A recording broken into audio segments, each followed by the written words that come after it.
ვიყურებ. ეხლა ეს ისტორიულ პროცესში ვიყურებ. მე ვიყურებ თანამედროვე პროცესი და ისტორიული პროცესის პარალელებს ვავლებ. და იგივე ხდება, ხო? ბატონო მალხაზ, თქვენ ანალოგებს უდაოდ იპოვით. ახლა მე ერთი კონკრეტული მინდა გითხრათ. აი კონკრეტ ერთ ფაქტს ვიტყვი მხოლოდ. ჩვენ თხოვდნენ ერთი აი თუნდაც როდესაც პოლიტიკა იგებოდა რელიგიაზე, მე-18 საუკუნის 40-იან წლებამდე პოლიტიკა რელიგიაზე იგება. რელიგიურ ფაქტორი არის ვესტფალიის საზავო ხელშეკრულებამდე იმ სისტემამდე რელიგიური ფაქტორი არის გადამწყვეტი, ხო? ეს რო დამტარდა. ახლა ჩვენ მივყევით ამ რელიგიურ ფაქტორს. ეს რელიგიური ფაქტორი რა არის? დასავლეთში უკვე დასავლურ სამყაროში რომის პაპი მე-17 საუკუნის ბოლომდე ევროპის შიდა და საგარეო პოლიტიკის გამსაზღვრელია. ეს ჩემი აზრი არის. დასავლეთ და სწორი აზრია ეს. ის განსაზღვრავს. თქვენ რომ მართლმადიდებელი ქვეყანა დაუკავშირდეთ ახლა კათოლიკურ ესპანეთს, რომის პაპის შუამავლობა გჭირდებათ. რატომ? დავაკვირდეთ უკვე რა შეასაქმე.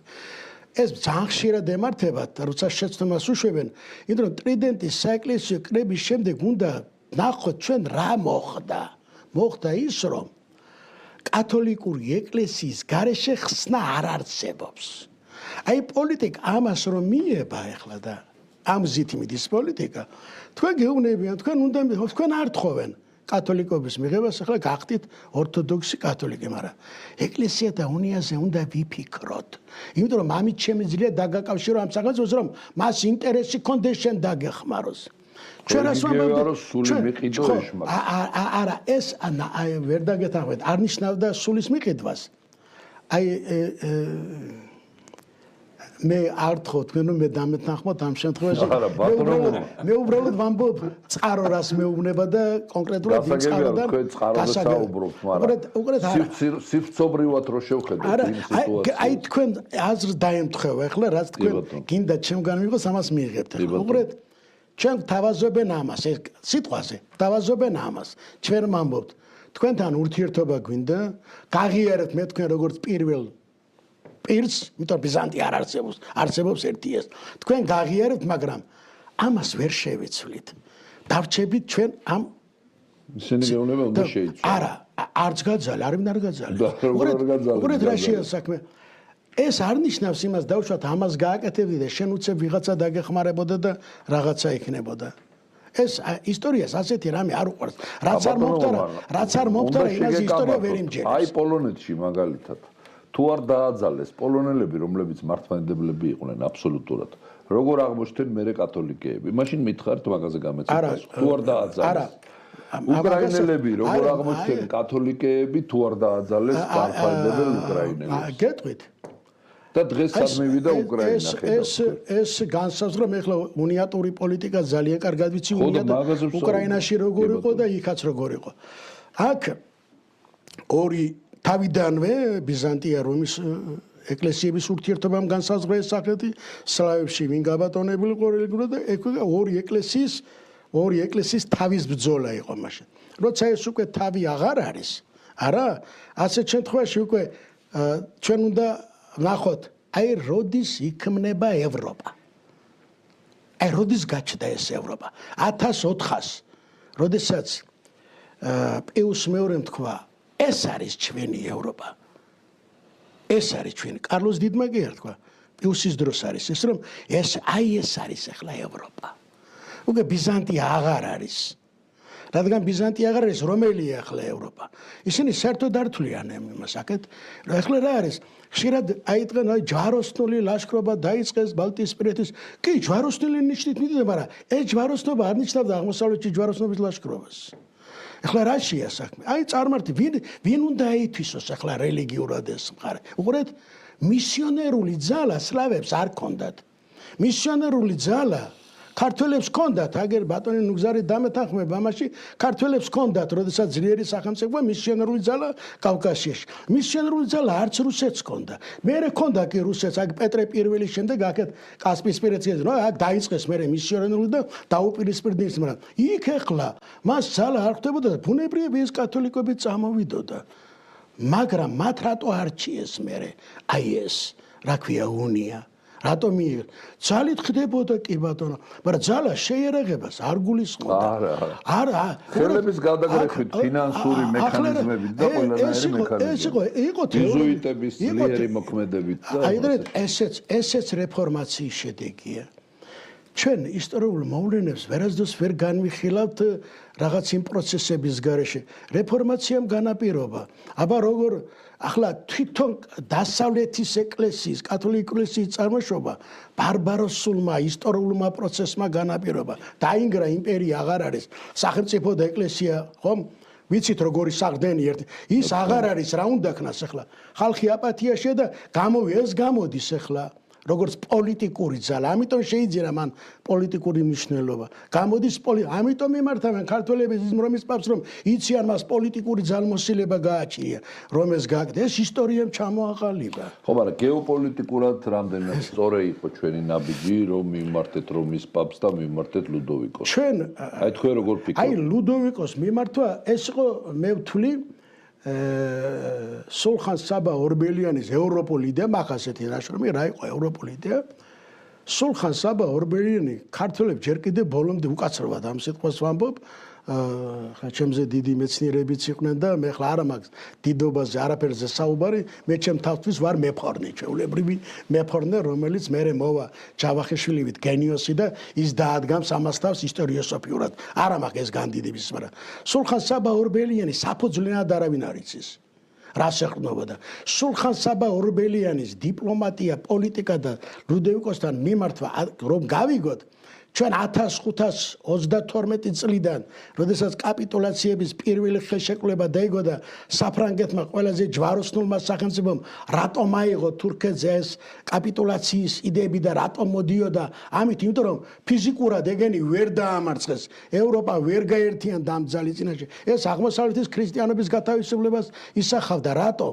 იმიტომ რომ ქრისტიანობა თვიდა იქ სადაც ქრისტემს მოციქულებმა გაიარეს და იქადაგეს ეს ქრისტიანული სივრცეა აქ იყო სივრცის დარღვევის საკითხი სივრცე დაირღვა შუა საუკუნეებში აზროვნება არის სივრცობირი ამ ჩვენ სივრცეში შემოვიდა ვიღაცა ხომ დაანგრია ეს სივრცე და ეხლა ჩვენ ამიტომ გახდა ის სამართლიანი და უსამართლო ომების იდეა მაშინ მაგაში ჩვენ ვერ დავადანაშაულოთ მაგრამ დააკვირდით საფრანგეთმა მერე ნახ რო ძალით არ არის ახლა უნდა მოხდეს ეს როგორ გასაგები მას თავის ინტერესი ჰქონდა ევროპაში ჰეგემონობა უნდა და საღვთო რომის იმპერია ხელსუში და თურქებს დაუკავშირდა აგერდა გასაგები მაგრამ ვენეციელებიც გავს რაღაცას აკეთებდნენ როდესაც დაჭირდებოდათ ვენეციელებს თურქეთთან ურთიერთობა, საერთოდ დავიწყდებოდათ ქრისტიანობა. რა თქმა უნდა, ის სავაჭრო ეკონომიკური ინტერესი განსაზღვრავდა და თუ ეხლა საფრანგეთი მოიწევს საქართველოს ზიდეს ნამდვილი ეწყაროებით დასტურდება. ეს არ არის ვიღაცის მოგონილი, რომ მოდის ის. ეს ჯერ სამეგრელოში მოისინჯა ლევან დადიანის დროს ეს გზა და მერე გაყვა აღმოსავლეთ საქართველოს 1676 წლიდან საფრანგეთი ცდილობს საქართველოს გავლით შევიდეს აღმოსავლეთში და აქ თავისი სავაჭრო ისინი შეგვიძლია. სულხან-საბა ამას გაყვა და უფრო დიდ გეგმას გაყვა. ქართველები და ჩერქეზები, ქართველები თუ მოახერხებენ გაერთიანებას და ჩერქეზებთან თუ გაერთიანდებიან და საფრანგეთი თუ წამოვა ეკონომიკური გზით და თუ ჩვენ მივიღეთ სწავლა, განათლება, სამხედრო თვალსაზრისით, სხვა თვალსაზრისით, როგორც ეს საფრანგეთია ყველაზე განვითარებულ ქვეყანაში, აი მაშინ შევძლებთ ჩვენ ამ წრების ეს გადიოდა ეკონომიკაზე, განათლებაზე და იმ გეოპოლიტიკაზე შეუძლებელია სხვა გასაგები. აი თქვენ რა სიტყვით ბატონო ედი? მე პრინციპში მინდა გითხრათ რომ ეს იყო ისეთი პროცესი რომელიც მე ვფიქრობ ჩვენი ამ სიტუაციაში ძირითადად იმ სიტუაციაში რომელიც შემდეგში აღმოვჩნდით ბატონო მალხას განპირობებული იყო ბატონი მურმანისხას გავაგრძელებ და ვიტყვით იმ როგორ გითხრათ ჩვენი დიდების ჩასვენებით განსაკუთრებით 1475 წლიდან 1475 წელს ახლა სპეციალურად დავლაპარაკობ 1453 წლის 29 მაისს ვიცით რა თქმა უნდა 1475 წელს უკვე ოსმალეთის ტბად გადაიქცა შავი ზღვა. ფაქტობრივად ამის შემდეგ ჩაიკეტა ქართული სახელმწიფო და ქართული სახელმწიფო იქცა საქართველო იქცა, როგორც ნიკო ბერძენიშვილი იყო და საქართველოებად იქცა და ეს იყო განპირობებული სწორედ ამით. ამის შემდეგ ფაქტობრივად არ ჩანდა ის სივრცე, რომელიც სივრცესთანაც ჩვენ ურთიერთობა უნდა ვქონოდათ. და ჩავიკეტეთ იმ ორ უზარმაზარ სახელმწიფოს შორის, როგორიც იყო ოსმალეთი და როგორიც იყო ირანი და აქ ერთი მერე ძალიან საინტერესო ფაქტი არის. ფაქტობრივად დღემდღელდღემდაც რომ მოდით, აი თქვენ იცით, გიყვართ კი არა, ასე არის. სიტყვა ხშირად მე და ბატონი მურმანი, როდესაც ვსაუბრობთ ამ საკითხების შესახებ, ბატონი ნუგზარი, ვსაუბრობ ისტორიული მეხსიერება. ისტორიული მეხსიერება, ეს აი, როდესაც ვსაუბრობთ ამ საკითხების შესახებ, ახლა თანადროულობასთან თუ დაუკავშირეთ, ბატონო ხაზ, რა საინტერესოა, იცით, რამდენი წელი არის ევროკავშირის აი კანდიდატი ქვეყანა თურქეთი 35 კიდევ ჩვენ გვითქვამს კიდევ 35 იმიტომ რომ ევროპას ისტორიული მეხსიერება აქვს იმ უბედურების რაც მათ თავს დაატეხეს თურქებმა თქვენ ვლაპარაკობთ კაცო ესა მაგრამ ისტორიას ბატონედიში ერთი კანონზე მიერება კიდევ დავიწყებაც უნდა შეგეძლოს თუ ისტორიაში დავიწყება ვერ შეძელი, ახლა თქვენ წარმოიდგინეთ 100 წლიანი ომი საფრანგეთსა და ინგლისში ისო არ დავიწყებული გააცოცხლონ ეს ისე ამაზე დაიწყონ და ხო გაგწარმოდგინე მესმის მაგრამ პრინციპშიც დაიწყა საბჭოთა კავშირთანაც პრინციპით რა აი მე ერთ კონკრეტულ ფაქტს მოგიტან და ისტორიული 1616 წელია ძალიან კარგი განათლებული აქ ჩამოვიდა ნუ შააბას შემოყვა იტალიელი სასულიერო პირი და კახეთში ჩავიდა ის რაცა წყაროს წერს ეს ჩემთვის არის რაღაცა წარმოუდგენელი როგორ შეხვდნენ ახლა ეს საქართველოს სასულიერო პირები რასევნებიან სადახართ ამდენ ხანს ფრანკებს კათოლიკებს გულისხმობს ამ შემთხვევაში რამდენი ხანია გელოდებით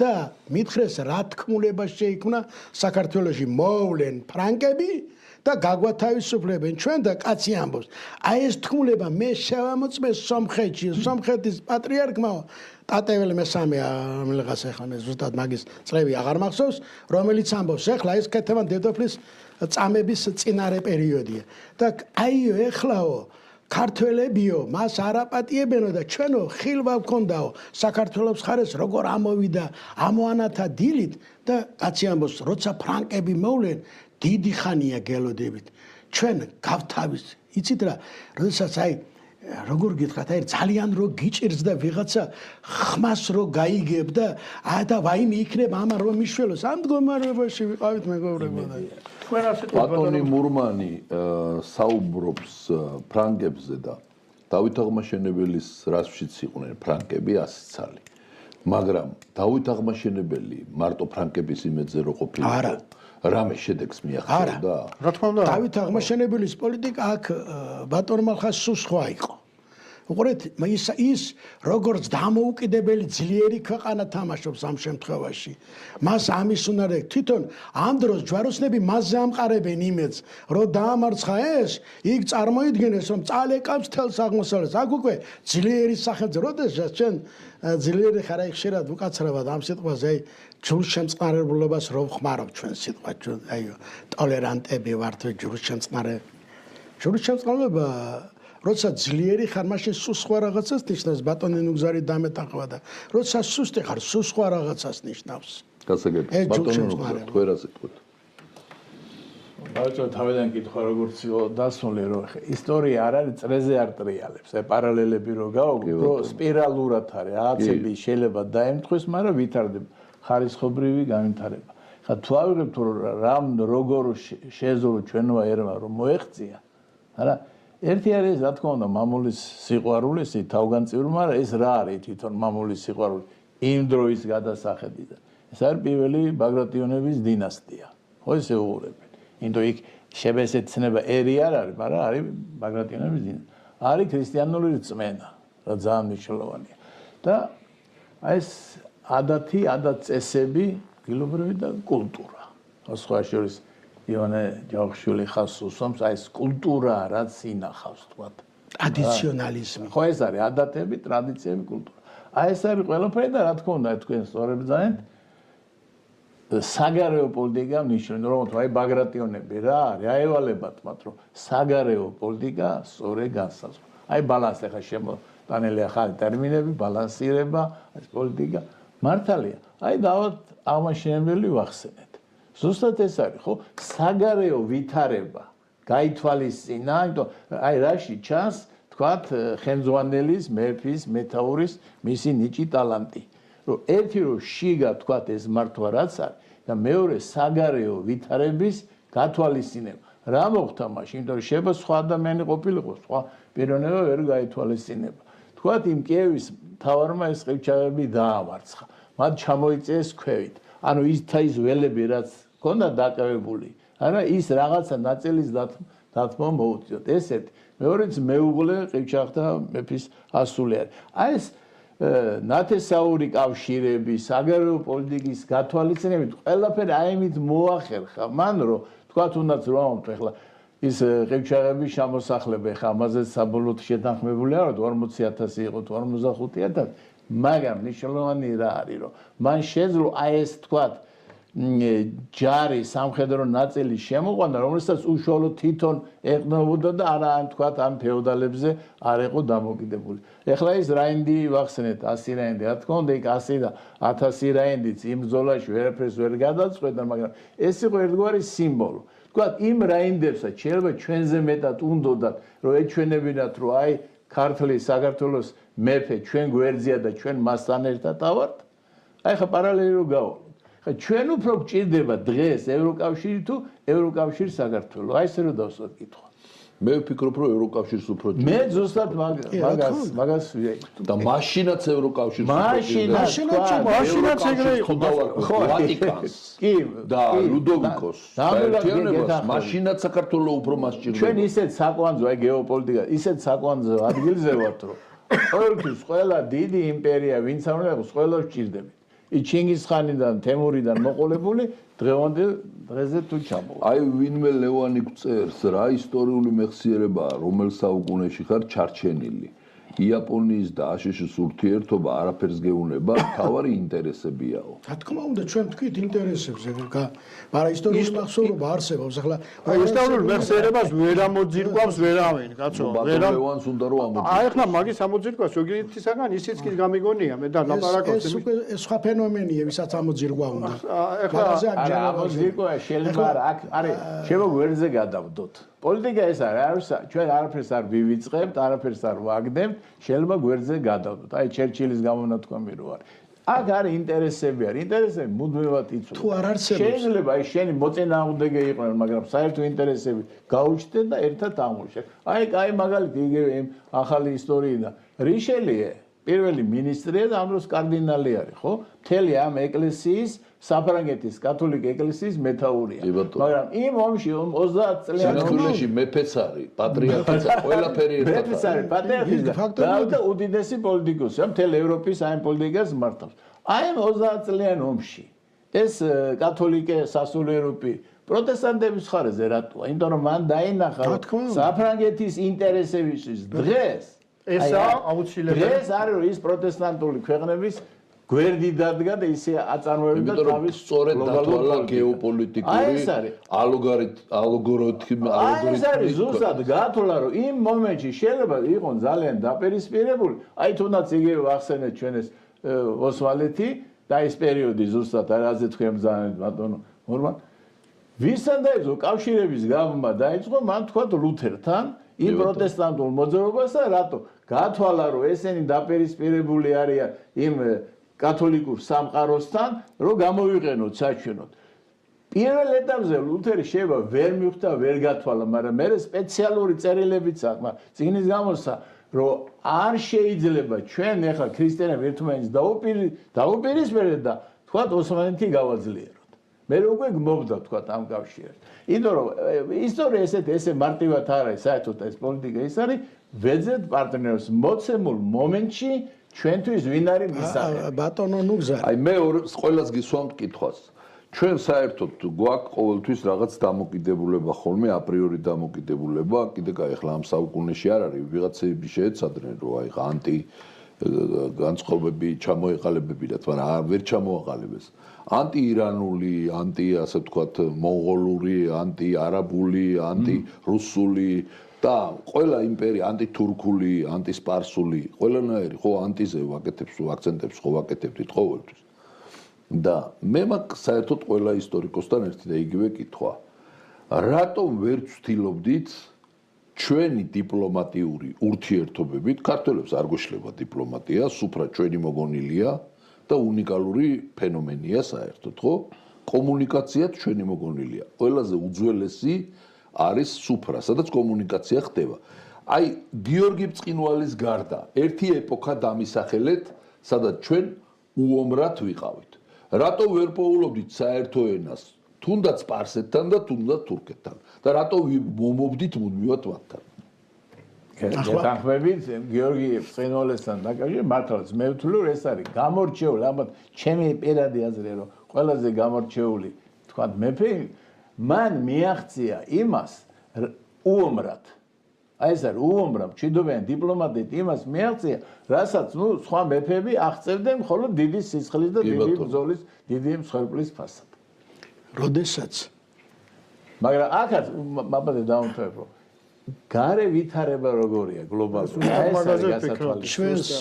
აი ეს იმიტომ რომ ის რომ სხვა მომენტი იყო სხვა ვითარება დასუსტებული იყო ფაქტობრივად მონღოლები და ზუსტად იქ დაარტყა მან სადაც დასარტყმელი იყო და მოდი მეგობრებო მოდის გიხდით ნუ შევხედავთ კიდე როგორც მამა აბრამის ბატკანს იქვე გვიწევს წყარო ხო ცივის მთაზეო შეკრიბაო ჩემო ბატონო ის მოღალატები და ერთიანად დააჭრა თავები არ გამოდიოდა ძმაო სხვანაირად ვერ გამოვიდოდა ცივის მთაზე შეკრებილი ფეოდალები ვინმე სხვა არ გაგონებს ბატონო ედიშერ შემდგომ აგერ არიან ბატონო აგერ გუშინ აგერ იყო ერთი ითხოვდა იმას რა ქვია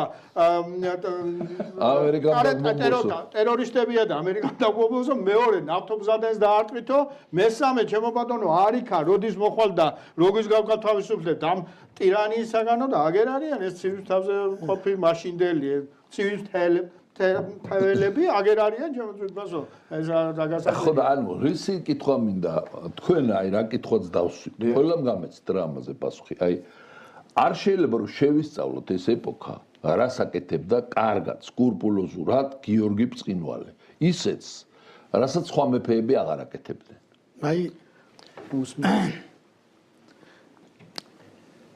საოცარი მე მის ევროპულ პოლიტიკას შევხედებ ჯერ ბატონო რომელ პოლიტიკასაც გინდა შეხედეთ შემდეგ ბატონმა იდიშერმა კარგად ახსენა როდესაც შენს გარშემო სიტუაციას წანცივი გონები დაწონი რა პროცესი ვითარდება იქ დასუსტებულია ახლა ამასთან ბრძოლა არაა საჭირო რუსეთს ძალიან დიდხანს დაჭირდა იმ შემდეგ ჩვენ უფრო ადრე გადავიგდეთ ეს უღელი რა რით თქვენ წარმოიდგინეთ აი ადამიანი რომელიც გადასახადს დროულად კრებს და აქსავნის არ მიჯანყდება პრობლემას არ მიქმნის არც ერთი დამპყრობელი არ არის გიჟი შენ მოვიდეს და ძალით გიჩხუკუნოს რაღაცა ახლა აჯანყი და მე შემებრძოლეო დაელოდა მომენტს დაელოდა ვითარებას დააკვირდით რა პრაგმატული პოლიტიკა ამდენხანს ელოდა ესეც არის ავინიონიდან როდესაც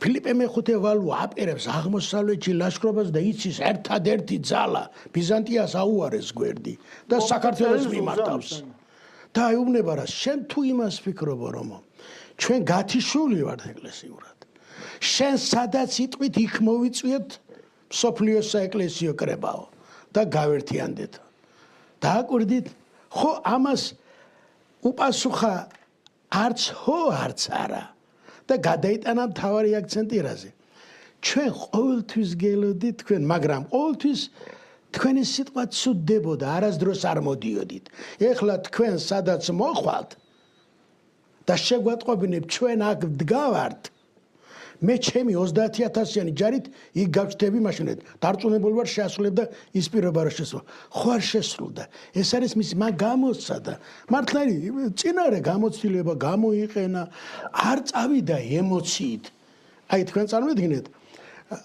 ზოგიერთ ჩვენს ახლა ვახტანგ მეექვსისთანა განათლებული მეფე მე მაშინ არ მეგულება მსოფლიოში თუ იყო ვახტანგ მეექვსე რო იყო თქვენ წარმოიდგინეთ, ყველა სიტუაცია აწონილი აქვს. რა განვითარდება ირანში, პეტრე რას გააკეთებს, თუ ამან დაიხია რა იქნება, თუ თურქეთი წამოვიდა რა იქნება. მაგრამ უყურე რა არის, რო დაიფიცა, არასდროს ვიბრძოლებს სეფიან და ირანისათვის და შური უნდა ვიძიო და თანაც რა. ამ ხნის კაცურ წინდაცვეთას ჩაუტარებდით თქვენ. თანაც ქრისტიანობისთვის თავ დადებულს და ჩვენ გვაქვს ისტორიული წყარო. მე ხლა არ ვიცი რამდენად ეთიკური იქნება ამის თქვა, როდესაც განჯაში იყო და იქ კროსინსკის ლოვის უნივერსიტეტის პროფესორი იყო, ის კაცი მას უთხრა. მე ამითა ვარ. ის არა ქვია, იმ ადგილით, ერთი ადგილით, სადაც ნიშანს ადებენ, იმითა ვარ მუსლიმი, ამით მე ქრისტიანი ვარო. ზუსტად ის პოლიტიკა განხორციელდა მერე. აი როგორც ისე ქართველი მეფეები არა მე იძულებული ვარ ახლა მუსლიმი გავხდე მაგრამ თქვენ არ დაიჩოქეთ ანუ იმოძრავეთ ეს იყო უკვე ჩვენი პროგრესი რაში მდგომარეობდა ხშირად ვამბობ ჩვენი პროგრესი იყო გადარჩენითი ბრძოლა ჩვენი პროგრესი თავიდანვე იყო გადარჩენითი ბრძოლა ზუსტად იგივეა ბატონო მურმან მიასებესმის დღევანდელ დღეს ახლა შეგიძლია გაავლო პარალელი გასაგები ის მე არის ახლა იმას ისტორიული მახსოვრობა იმ ახალგაზრდას ვიღაცა რო წერს საერთოდ რა გონია ისტორიული მახსოვრობა ან როგორ გონია და ეს არ მოქმედებს ნუ ჩანს მან მსოფლიო ისტორია ძალიან ცუდად იცის და ისე ახალი კონკრეტული ფაქტი შემიძლია მოგიდანო ამალიევის მამა რო ჩავიდა იქა იმასთან საფრანგეთის ჟაკ შერაკი იყო მაშინ პრეზიდენტი და იქ რაღაცა 5 მილიონი რაღაცა ბიუსტი რო დადგა და მთელი ამბები რო დაიწყო იცით იმანა უპასო ხა ჩვენ სომხებთან ურთიერთობა ჯვაროსნული დროიდან გვაქვს. ანუ ნუ ცდილობ იმას რომ განმაწყო მიწინამდე ეს უთხრა. ეს ისტორია მე ხა პოლიტიკაში არ ვერევი. მე ვამბობ ისტორიულ ფაქტს. აი მე ხალგაზრდის გასაგონად აქ ისტორიული მახსოვრობა მოქმედებდა აქ, იმიტომ რომ ეს ისტორია იქ ურთიერთობა იყო მარსელში ცხოვრობდა. იმ კაცმა ის ცოცხლობს, ის მოქმედებს. თქვენ როგორ გონიათ და უნგრეთ საქართველოს ის წარსული ურთიერთობა გაიხსენეთ და არ მოქმედებს ის ისტორიული მახსოვრობა ახლა? ერთადერთი თანაც ეს უნგრული წყაროსისა ეს არა ვიღაცის მოგონილი. აღმოსავლეთში შოლტი ქართველებია იმისა და დასავლეთში ის უნგრეთი. ასე იყო. სად გამოყო თავი, სად იჩინა. ის იგივე იტალიასთან, იგივე ესპანეთთან მე შემიძლია ისტორიული მახსოვრობიდან ახსნა.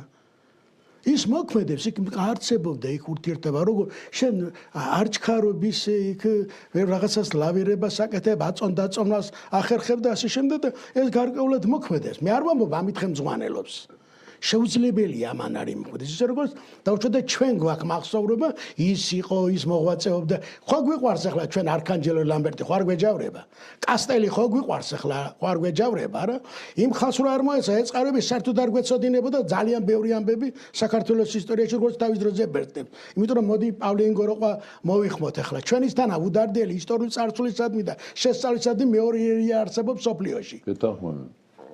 ჩვენისთანა უდარდელი ჩვენ გვინდა რაღაცის დონეზე გავიგოთ ისტორია. ისტორია დიდი მეცნიერებაა, ეს არის უზარმაზარი მეცნიერება, ეს არის პროცესი, ეს გასწავლის ისტორიული ეს გასწავლის როგორ უნდა იყოს ისტორიული აზროვნება, გაძლევს იდეას, გაძლევს მოძრაობას და აქვე გაკავშირებს იმ თაობასთან და გალაპარაკებს, რა გტკიო და როგორ ტკიო და ეხლა როგორ გიშველა და როგორ განვითარდება მომავალში. თუ ისტორია მეც არ დაკარგა, მაშინ რა იქნება? ვის საინტერესებს ახლა რამდენი რომის პაპი იყო და როდის იყვნენ ისინი პაპები? ეს ვინმე საინტერესებს, რამე საინტერესოა, რამეს მოგცემთ? აი ეს არის. აი დღეს საქართველოში საერთოდ იგრძნობა ისტორიული პროცესის კი არა, საერთოდ ისტორიის ცოდნის კრიზისი. ყველა თავისებურად გებროს, მე ერთი რამე ვერ გავიგე. ახლა მე რომ ვიყო დავუშვათ, ვარ დავუშვათ, რომელიღაცა ლიდერი რაღაცის და ჩავიხედე მე ახლა რა ხდება მე-17 საუკუნის პირველ ნახევარში. მოდის აგერ წყარო გიდევს მოდის 150,000-იანი არმია როსტომ-ხანი მოუძღვის სათავეში და 30,000 ქართველი იმის მხარეს. თემურას 5,000 კაცის შეგროვების იმედი აქვს, მაგრამ როგორც კი დაინახეს იქო 262 აქლემზე აკიდებული ქონება მოდისო. მოდი ვთქვათ, ისტორიაში ყველაფერი უნდა ვთქვათ, როგორც არის ის. ქონება მოდისო. როგორც მარადიძველეზე ორდუ ბაზრის ის რო გაიგებს, ბრძოლა მიატოვეს. მოდი ესეც ვთქვათ. რა არის ჩვენის ძალიან ბევრი ნაგე. ჩვენ თუ ამ სიმართლეს ერთმანეთს ვეტყვით და პირდაპირ ვეტყვით, ცოტა სხვა რაღაცას მივიღებთ.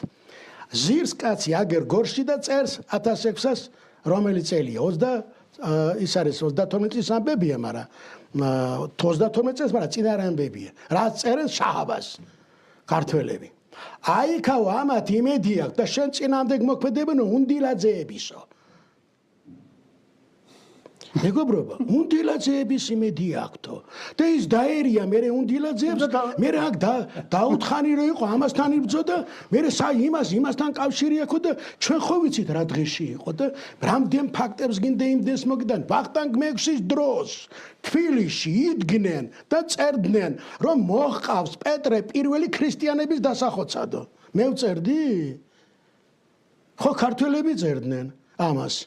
იგივე ხდება ახლა. იგივე დამთავრდა ის ირანის კარზე მიჯაჭულია ღებულობ ჯამაგირია გესაკ ისაკ იქ რაღაცა მე თანას თუ მოუნდება ტარუღაც გახდება ჯარისმეთაურის გახდება ყოღონდი იბძოლე შენ და ირანში ყველაფერს მოგცემენ სომხეს მისეს ივაჭრე ძმაო როგორც გინდა ისაკეთეთ ესაკმებ და ქართველებს ბძოლა შეგიძლია და იბძოლეთ უარსარგებლები და სარგებელია მე ახლა ვერავინ ვერ დამწავას გიორგი მე-11 რო არ მეყვარს ავღანეთში ხო შეალია ყველაფერი ახლა ვახტანგ მეცეს რა საჩუქარი რა ხმალი გამოგზავნე და მეტყვით ახლა თქვენ არა ისე ნადავლისთვის არ იბრძოდნენ მარტო იმისთვის იბრძოდნენ ესეც არ არის ეს უნდა ვთქვათ ის თქვენ რო ამბობთ რომ ვერ გაერთიათ ის ქონებისთვის იბრძვის ის მამული მისია ქონება და ამ ქონების გამტკიცებას გარეშე ძალა ვინც უჭერს ხარს იმის ხარესა რა თუნდა ახლა ამას მეტი მტკიცება ანალოგიური სიტუაციაა დღევანდელ დღეს შეეცვალათ სახელი ეწოდა NGO-ები ხარ და ახლა თქვენ შეადარეთ NGO-ები ეწოდა ბატონო მალხას ხო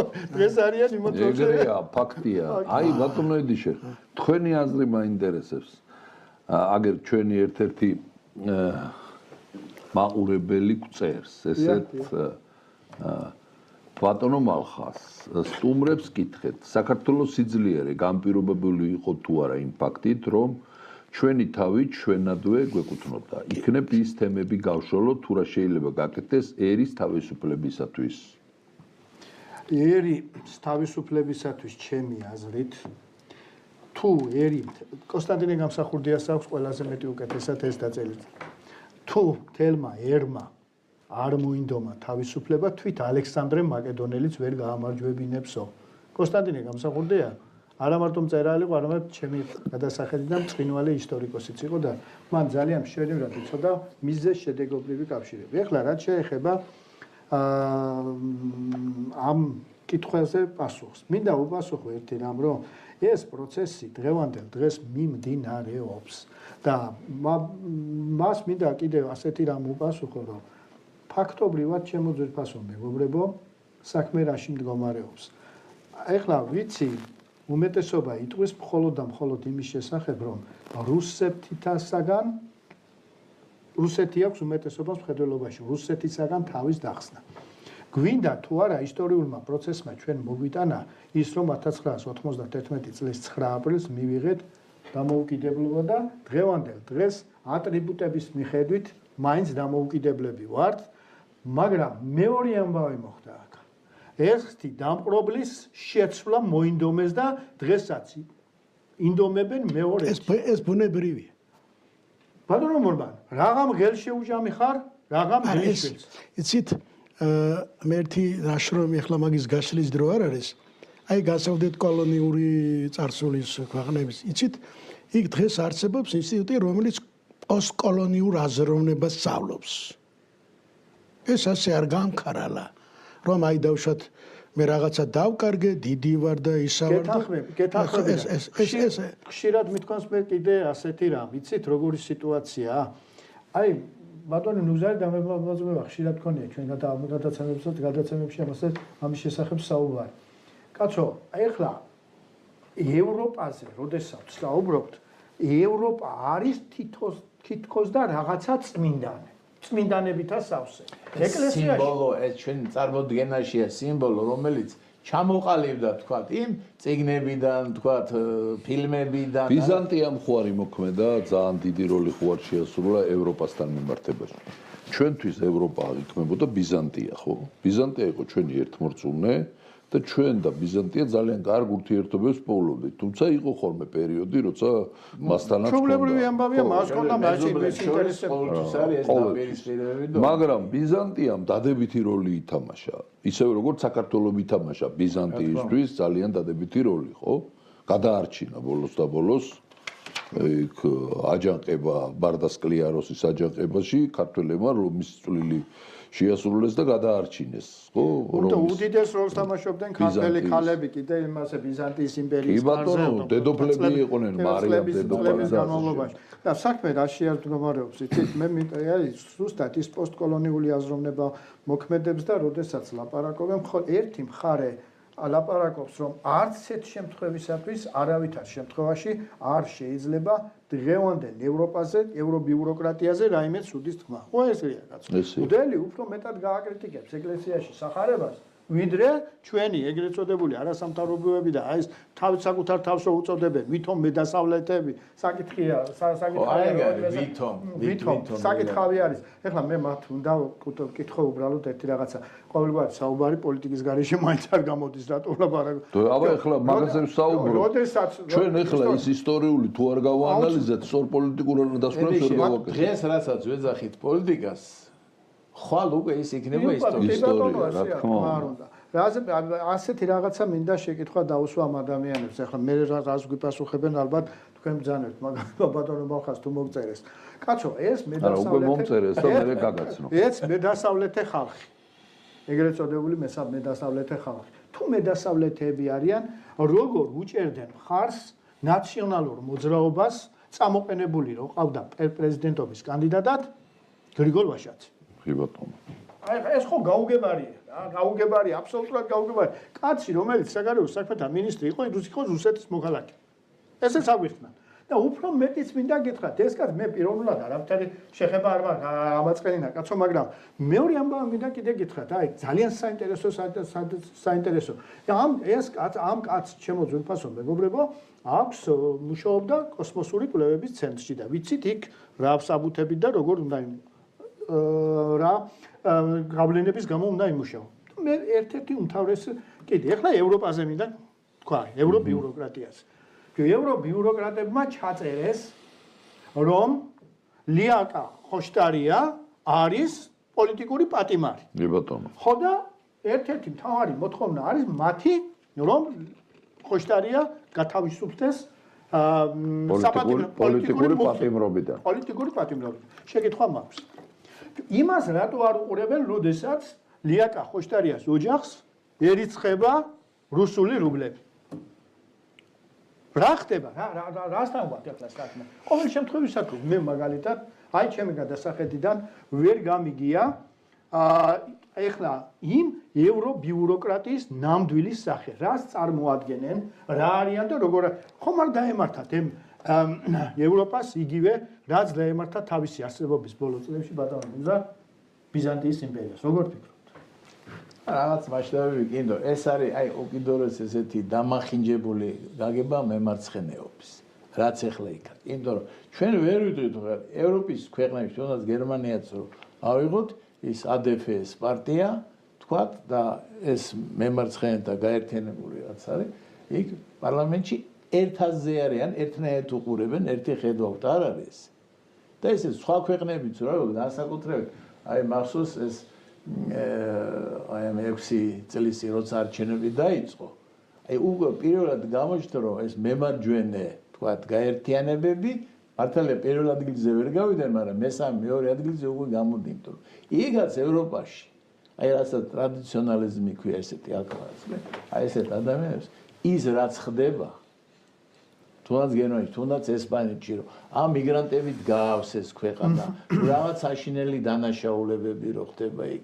არა, ამაში მილიონებს რო ხარჯავენ და ესე ვიტყვენ, აი ჟარგონზე რო თქვა, თავზე რო დაისვეს ეს მიგრანტები, იქა ძალიან ბევრი არის უკმაყოფილება. აი მხრივ ძალიან საინტერესო რომ შევადაროთ აღმოსავლეთ ევროპის ქვეყნები და დასავლეთ ევროპის. აი საბჭოური რეჟიმები რაც იყო, რაც გადაიტანეს, თქვა, აი უნგრეთი რო ვახსენეთ. იმან ის 150 წელი ეს ოსმალების ბატონობა გადაიტანა. მე ის ავსტრიის იმპერიაში შედიოდა.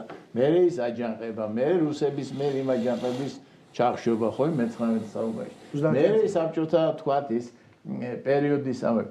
ისინი ამას სხვანაირი ტკივილი, სხვანაირი სიყვარული აქვს. თუნდაც ხა ის ბალტიის ქვეყნებიც რო იყო, აი უკვე გამოჩნდა იქ, აი ეს როცა უკვე ეს მიგრანტების თემა შემოვიდა, თქვათ არა, აი უკვე გამოჩნდა რომ აი დიდი განსხვავება. ეხლაც რატოა უნგრეთი არის, ჩეხეთია, სლოვაკეთი, პოლონეთის, რატო აქვს ეს რაღაც წინააღმდეგობა რომ მოდის იმ მართლ ბიუროკრატიასთან.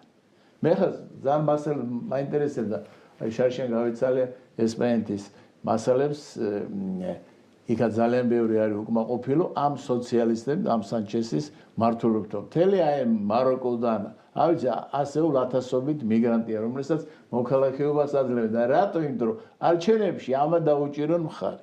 აი მთელი იქ მოვლენა ეს რასაც ბაიდენი აკეთებდა ამერიკაში იგივე საკეთებს სანჩესი ესპანეთში. იცით იქ აი სახლა რომ გახვიდე შეიძლება ეს ოკუპაციები შევიდე შენი ბინა დაიკავონ და მტრისას თუ პოლიციაში განაცხადე საერთოდ თემსას უღარ დაიბრუნებ. და ამაზე ახსნა იყო იმათი აი მემარჯვენე სექტორის წარმომადგენლებთან ინტერვიუები რომ ნახე რომ ეს სპეციალურად სახელმწიფო უწყობს ამაში ხელს რომ სამოგეთ ჩამოვიდნენ მიგრანტები მისცა ეს თქვა მოქალაქეო და არჩევნებში უკვე ამათ დაუჭერენ მხარს. ეს არის ყველა ქვეყანაში ამას იქაც გზნობენ და განიცდია მაგრამ ერთხელ მითხრა ერთმა ამერიკელმა იურისტმა რომ აი ამ დემოკრატიაშიო უკვე იმდენად ღმად შევედითო აი ესე ნელ-ნელა ჯაუჭაობი ჩაიტრე ისე შევედითო ეხლა ხვდებით რომ ძალიან ბევრი უარყოფითი ფაქტორები და ეგ მოვლენ ვეღარ გამოვდივართ. რატო? აი ისე ღმად შევედით. ერთი წუთი მინდა რომ კითხვები გავაჟღერო, ჩვენი მაყურებლები, ჩვენი პლუსი ის არის რომ ჩვენ მაყურებელთა გვაქვს ცოცხალი კომუნიკაცია. უარყოფითსაც ვაჟღერებთ მან დასმულ კითხვებს და პოზიტიურსაც. საქართველოსთვის საფრთხე საიდან არის ახლანდელი რეალობის გათვალისწინებით? ბატონო ედიშა. საქართველოსთვის ახლანდელი რეალობის გათვალისწინებით ყოველი მხრიდან არის საფრთხე. მე რომ მკითხოს კაცმა. ბეგეთანხმები მაგაში. ყოველი მხრიდან არის. არა. საქართველოს საფრთხე საქართველოში. ძალიან საინტერესო. კარგი იყო, კარგი იყო. არცად არ არის. ელენე გწერს, ჩვენი სიძლიერე თავისუფლებაშია და ახალ ევროსაბჭოთა კავშირში ან სხვა კავშირში გაწევრიანებაში. ესე იგი, ამ ჩვენ რო გქონდეს საშუალება იქით დავუსვათ კითხვა, რას გულისხმობს ეს? ფარველს გულისხმობს თუ მოკავშირეს? ჯერ ეს უნდა გავარკვიოთ. აი, ის ფარველი იყო, ხო? მე რაღაც კავშირში ვიყავით. ჩვენ მთხოვდით იმ ფარველობას. იმას არ უთქვამ ჩვენთვის ახლა. ობიექტური უნდა იყოს. იმას არასდროს არ შეუყვეწია ჩვენთვის, თქვენ რა გინდათო? ჩვენ ვეხვეწებოდით. ხანდახან მე რო ვკითხულობ იმ წერილებს, ესენი აქედან რო აგზავნენ მწხვენია. შენი მტვერი ვიქნები, შენი ფეხი მტვერი ვიქნები, რაც გინდა და სადაც გინდა და როგორც გინდა ისე გააკეთე. ხო ეს წერია რა? შეიძლება ზოგჯერ რაღაცა მოიგონეს, მიამატეს თარგმნის დროს, მაგრამ დარწმუნებული ვარ, ესპანეთშიც ასე წერენ და სხვაგანაც და ერთიგივე კაცი ხო არ წერდა ამას სხვადასხვა დროში. ეხლა როცა თხოვ სად გინახავთო თხოვ ადამიანს და გადამარჩინეო და გადაგარჩენა და ეხლა შენი პრინციპებით მანი ცხოვროს. ეს მხოლოდ ქართველების თავში დუღდება ასეთი რაღაცა და ეს არის როგორც ახლომხედველური პოლიტიკური ხედვა, ახლომხედველია ეს, ვინც ასე ფიქრობს. ჩვენ რაღაცა თავმოყარეობა გვაქვს ისეთი, თავმოყარეობა, პატივმოყარეობა. აი ამ პატივმოყარეობის ყველაზე მაღლა დაკანებამ ჩერქეზები ამოწყვიტა. სიცოცხლე როგორ შეიძლება სიცოცხლე მეტი არ იყოს ვიდრე რაღაცა პატივმოყარეობა და აპატიო და ხარაკირი გაიგდო და სანამ არ მოკლავ თავს მოვიკლავ. რა არის ეს? დაახლოებით ესეთი იმაში ვარ ჩვენ და ეს ახასიათებს მაგას რაღაც პატივმოყარეობა მე აი ვინც თქვა ისტორიული მახსოვრობა ესეც იქიდან მოდის ეს რო არ ედგას მაგას ის წარსული ისე მაგას ვერ იტყოდა და იქნებოდა აბსოლუტური მონა და მორჩილი. აი ეს გვაქვს. აი იცით რა საფრთხეს მე თვითონ აქ ველი საფრთხეს თორსა ერთ ენაზე მოლაპარაკე ხალხი ჩვენ ვერ პოულობთ ერთმანეთთან საურთიერთოს ერთ ენაზე ვერ ველაპარაკებით ქართველები და ამას თავი დაანებე. აი ეს ადამიანები ოდესმე იფიქრებენ ან აფხაზეთის დაბრუნებას, მოდი დაბრუნებას კი არა საქართველოს განთლიანებას. კი მაგრამ მე რომ ეხლა აფხაზი ვარ, ხომ აქ ჩემს ისტორიას რო წავიკითხავ მე ახლა. ბიჭო, გენეტიურად აგერ ვარ კავშირში ამასთან. იმან რა გძნობინა ახლა იმასთან რომ მივიდა. მე დაგიცავო შენ ხო იმათგანო. გაგაკეთებინა ეს ომი, მიგაღებინა. ხედავ მე რო არ ყოფილიყავ შენ ის მოგწმოდა ის მარტივად აღიქვამს ამას. ახლა შენ რა უნდა გეგრძნობინებინა მისთვის? შენ ღვთის ქვეშ იქნება და უფრო უკეთესად ვიდრე იქ იქნება. ხო, მაკიაველი წაიკითხონ მაგის პატრონობა ეხლა თა გამოდის ჩემი რედაქტორებით ეს მაკიაველი, მანამდე არის ეს თარგმნილი რუსულად, აი ციხესიმაგრის აშენება უფრო მეც ნიშნავს თუ მის ფარველობის ქვეშ ყოფნა. ციხესიმაგრეს სადაც ააშენეს იქ ყველა აჯანყდა იმ ციხესიმაგრის წინააღმდეგ. აბსოლუტურად გეთანხმები, ეგრეა. ხო და ამაზე უნდა ფიქრობდე ჩვენ დღე და ღამე და ერთმანეთს ხოცავდა იმას შენ რატომ უნდები? ფიქრობთ მე მაგაზე? აი მე ვფიქრობ, მაგრამ მე ისტორიულად ფიქრობ. არა, თქვენი ფიქრობთ ბატონო მურმან, უყურეთ მე ვკითხულობ ქართული სახელმწიფოებრივი გონი თუ ფიქრობს მაგაზე რომ ჩვენ თუ ციხესიმაგრეს ავაშენებთ, ამ ციხესიმაგრეში ყველა აჯანყდება. ჩვენ უნდა ავაშენოთ საყოველთაო კეთილდღეობის სახელმწიფო. სადაც ყველა კარგად იგზნობს თავს რა. და მე აფხაზეთს მოგივა. ოსიც მოგივა და შეიძლება კიდე ვიღაცები მოგივიდნენ აქ. მე როცა შენი მეშინია ქვეყნის შიგნით ახლა იმის შიში როგორ გამსაზღვრო რა იქნება ჯერ არ ვიცი ას გააკეთებს როგორ უნდა მეშინოდეს აი თქვენ პასუხობთ ესე იგი გლახო ნადაბურელი პაპაშვილს არ ვეთანხმები პაპები ყოველთვის ცდილობდნენ ცფიერებით მართლმადიდებელი მრევლის მიქცევას კათოლიკეობას ნუ მართლაც ამბობს ეს კაცი ახლა ნუ ახლა მე შემიძლია ამ ახალგაზრდას ჯეროდეს ის მას რა ჯერა ნუ მე მეცნიერულად ეგრე არ მჯერა და რა ვქნა პაპები ჩვენ ვიცით აქაც რაც სრულობდა იქაც რაც ყველა ვინ როგორც სრულობდა ყველაფერი კარგად ვიცით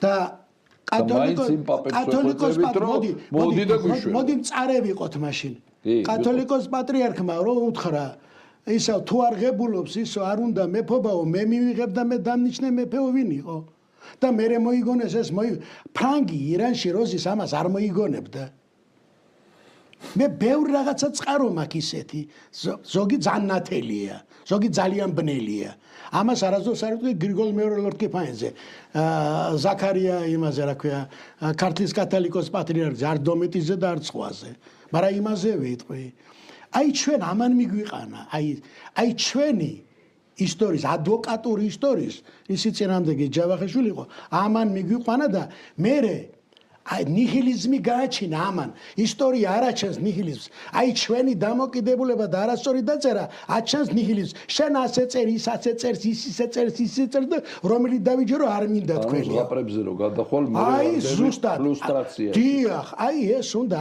ეს აი დღეს ესაა გასაკეთებელი რეალ პოლიტიკაზე კი არა სურვილებზეა რომ ეს მინდა ესე რო იყო მე რომ მინდა ხო? ესე ისტორია რო წარიმართოს მას ის საფუძველი უნდა კონდეს მე რომ მინდა მაგრამ ის საფუძველი რო აქვს სხვა მე რო არ მინდა ის როგორ უნდა განვითარდეს ისე როგორც მე მინდა აი ელენე გვეკითხება რამდენჯერაც ხარი ავირჩიეთ იმდენი მოგხვდა არავინ არ არის ჩვენი დამცველი ჩვენ გულზე რომ ჩვენ გულიზარ არავინ ჩაემება სხვის ომში და სხვა დიდ ძალას ეს ელემენტარული ჭეშმარიტებაა და აქ ბრძანეს არაერთხელ რომ პოლიტიკაში არ არსებობს მეგობრებო პოლიტიკაში არსებობს ინტერესები და ეს ყოფილა არაერთხელ და არაორჯერ და ჩვენ ხშირად ვისაუბრია იმისათვის შორს ნუ წავალთ კაცო აგერ 918-21 წლების საქართველოსზე როდესაც ავიღოთ ახლა განსაკუთრებით ამ საკითხმა მაგრად წამოიწია წინ მას შემდეგ ხო ხედავთ ახლა ინგლისის პარლამენტმა ორი ტელევიზია დაასანქცია საქართველოში ხო ეგრეა ბატონო ახლა ინგლისის პარლამენტს მეტი საქმე არა აქვს ვერ დავიჯერო კაცო რომ მე ორი პატარა ტელევიზია რომ მთელი მსოფლიოს მასშტაბთან შედარებით როგორც არის პოსტივი და იმედი დაასანქციეს საქმე რაში მდგომარეობს იცი საქმე იმაში მდგომარეობს რომ ამას არის საკეთეს მისი ინტერესებიდან გამომდინარე მის ინტერესებიდან გამომდინარე, რომ მას ამ არეულ სიტუაციაში, რომელიც სოფლიოში დღევანდელ დღეს მიდის და განსაკუთრებით სამხრეთ კავკასიაში და აზიაში როგორი მდგომარეობა, რაღაცის გამორჩენა უნდა. რატომ ლაპარაკობ 921 წლების საქართველოს ახლა მე ჩემი მოსაზრება მინდა ამის შესახებ გავცნოთ. როგორც ცნობილია, ინგლისმა გამოვიდა პირველ მსოფლიო ომიდან გამარჯვებული, ხო ესე იყო? ანტანტის წარმომადგენელი იყო და გამოვიდა. ინგლისი უომრად შემოვიდა სამხრეთ კავკასიაში, ხო ეგრე იყო. ფაქტობრივად ტყვეას გაუსროლად შემოვიდა სამხრეთ კავკასიაში. ორივე ადგილიდან გავიდა ისევე ტყვეა გაუსროლად, ხო? გავიდა. ბუნებრივად აი სისმის კითხვა, რატო გავიდა? იმიტომ რომ მას რაღაცა ისეთი მოლაპარაკება ჰქონდა იმ სახელმწიფოსთან, რომელიც ჩვენი ჩრდილოეთის სახელმწიფოა, რომლებმაც გაიყვეს თავიანთი გავლენაზე პასუხი. შორის აღარ არის საიდუმლო. მაგაზე გაცეთ პასუხი? არ არის საიდუმლო. ჩვენმა ქართველმა ისტორიკოსმა ილია ტაბაუამ, რომელიც ამ არქივებზე ყოველთვის მუშაობდა და ყველა მისის საბჭოთა პერიოდში ვის მიუწვდებოდა 2003 წელს უნდა გახსნილიყო, გავიდა ის 30 წლიანი ვადა ინგლისში და სხვათა შორის ჩერჩილის შვილი ეხმარებოდა ამ საქმეში. ილიას და კოჭოხიძეს აკადემია ჰქონდა, ბიზნესის აკადემია და იმან დააფინანსა და გაუშვა. მივიდა და დახვდა ისევ 30 წლით დაკეტილი. რატო დაკეტილი? რატოა? აი, იმდენი საიდუმლო ალბათ შეგნით რომ მას არ უნდა წარმოჩდეს ასე დღეს. აბა სხვა რა უნდა იგულის, ხო? კაცო, რაღა შორს მიდიხარ. აი შენ რაც დაასახელე ეხლა, რაც თქვი, არა, ზოგადად მოხაზე. ის ფაქტოლოგიური მასალა ალბათ შეგნით, აბა რატო დახურეს? მეტიც მინდა გითხრათ, აგერ ეს არის, რა ქვია, რუსეთში უნდა გახსნილიყო 2002 წელს უნდა გახსნილიყო პუტინის მიერ არქივი, რომელშიც არის სტალინის და ბერიას მასალები. ბატონო. მოვიდა 2015-ში უნდა გახსნილიყო. მოვიდა 2015 და გადაიტანეს 2029-ს. 2029-ს ახლოსა, მაგრამ დარწმუნებული დანდევალი არ გაიხსნება. იმიტომ რომ ახლა იცით რა არის, აი მე აი საოცარი, აი შეიძლება ამას შუა საუკუნეებში წავაწყდი. აი ინკვიზიციამ ამდენი ადამიანი მოსპო. ბიჭო, იფიქრე, ალბათ დათვლილი აქვს, ალბათ სადღაც სტატისტიკა არსებობს, ამას წერდნენ. ბიჭო, აი მილიონობით რაღაცა და გამოვიდა კაცი და დაწერა სიმართლე ინკვიზიციაზე. და წერია. ჟურნალისტებმა როგორ მოიგონეს, რადგან ინკვიზიცია ადამიანს ასე, იმას თავისი, აქ რეგრეს პროგრესის საკითხია. მოდი დავსვათ, ის რა პროცესიც მიმდინარეობდა რელიგიური, ეს ინკვიზიცია წინ რო არ შეგებებულიყო. დღეს კათოლიკებზეც არ იქნებოდა ლაპარაკი ევროპაში და არც ოჯახებზე და რაღაცებზე, ეხლა ეს შორს აგვიყვანს ამის მოყოლა, არა? პროგრეს რეგრესის საკითხია, რაღაცა ეს რეგრესული, ის რაღაცა მოქმედება პროგრესული, ხო? თურმე 17,000 ადამიანზე მე და ახლა არ გაინტერესებს ჩვენ რო გვასწავლიდნენ სკოლაში, მე სახელმძღვანელოებში რო წერია. კაც ეხვეწებოდნენ რომ შენი ჭირიმე თქვი რომ დაუშვათ და არა ხარ რომ გაგიშვათ პირველად ამ ზომას მიმართავდნენ ბილს მერე იმ ბილს მერე უყურეთ რა ხდება მერე გარეთ რო გაიგეს კიდე ვინ არიანო და იმათვი ჯილდო რო დააწესეს აი რო იდგა იმ 30-იან წლებში და მერე რო იდგა იქ რა ქვია რიგი რო ჩიოდა ის არის ამისი ქონება მე ხელში ჩამევარდეს და ვისაც ვისი ჯინი ქონდა თურმე ის იყო ისა რა ქვია და ასე დაახოცინეს უამრავი ხალხი აი თუ ამას მისცემთ გასახანს ბოდიში მალხას თუ ამას მისცემთ გასახანს ყველგან ამ შედეგს მიიღებთ ეს ისტორიის განმავლობა არ უნდა შეიქმნას აგერ ზუსტად ანალოგიური სიტუაცია რომელიც ჩვენ გავიარეთ მე მაინც უახლეს ისტორიაში მოვიდა აგერ 9 წელზე რო ლაპარაკობ სისტემა შეიქმნა ესეთი რომელმაც მალხაზი ჩემი მალხაზი ამოაჩინა ჩემო ბატონო სისტემა იყო ესეთი ხო სისტემა და თქვენისთანა რამდენი ხო აი ბატონედი შეერთი რაღაც რადგან სისტემას შევედ მიყვარს ის საერთო სისტემური მასე დააკვირდით მე-16 საუკუნეა ინგლისი ესპანეთი და საფრანგეთი. ერთ და იგივე განვითარების. იქ გენერალური შტატები, იქ კორტესები, იქ პარლამენტი და დააკვირდით ახლა არ არის ტრანსკავკასიის ტრანსატლანტიკური სავაჭრო გზა აღმოჩნდა. დააცხრა ესპანეთი, მერე საფრანგეთი, ინგლისმა ყველაზე დიდი მოგება მიიღო. რითმი იყო. უყურეთ რითმი იყო. იმიტომ ინსტიტუციურად ტიუდორების მიერ შექმნილმა სისტემამ აი მონარიან ადამიანებს გაუტოვა გარკვეული სივრცე. შეეძლოთ თავიანთი ფორტით, თავიანთი იმით ევაჭრათ და ქონება დაეგროვებინათ.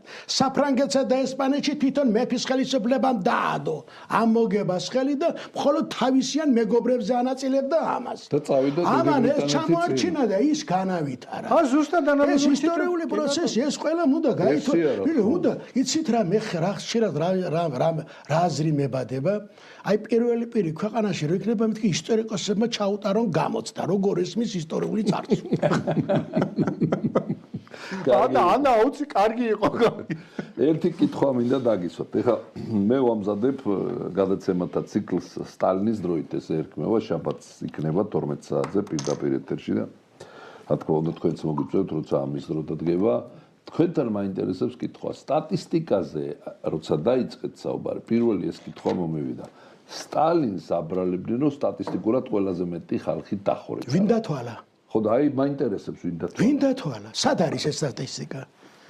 კი მარა მე ახლა გავიმეორებ კედმის სიტყვას, ჭკვიანი კაცია და usmen. კედმისაც ჩავთავ ზუსტად მაგას. მე აბსოლუტურად ვიზიარებ. ეს მე იცით როდის გამიჩნდა? აი როდესაც ეს ინკვიზიციის მსხვერპლს დაუშვა და რო ამბობდნენ ასე ბიჭო, ვეგორ კაცი მივიდა კარგი ახლა წამს თანაც როგორ პოსტრიდენტულ სიტუაციებში მე გულისხმობ ეკლესიას სხვანაირად მოქმედა, ასე როგორ მოქმედებდა ესპანეთში. იცით რა არის? 800 წელი რო ვიბრძვი და რო ვებრძვი ამას. და შენ ამ ქვეყანაში რო ცხოვრობ და თითითი ძერ გაგინძრევია, ამას რო გამდევნი მე რა გზნობა მექნება შენს მიმართ. მე ამას ჩაუღმავდი ესპანეთის ისტორიაში და ჩვენი მსგავსებები დავინახე. ძალიან ბევრი მსგავსება. ჩვენსა და მათ შორის აქ 400 წელი, 800 წელი, პატარა ხანია, კაცო, ცოტა ხანია, 811 წლიდან 1492 წლამდე. რამდენი ხანია რა? ეს ხალხი ამას ებრძვის.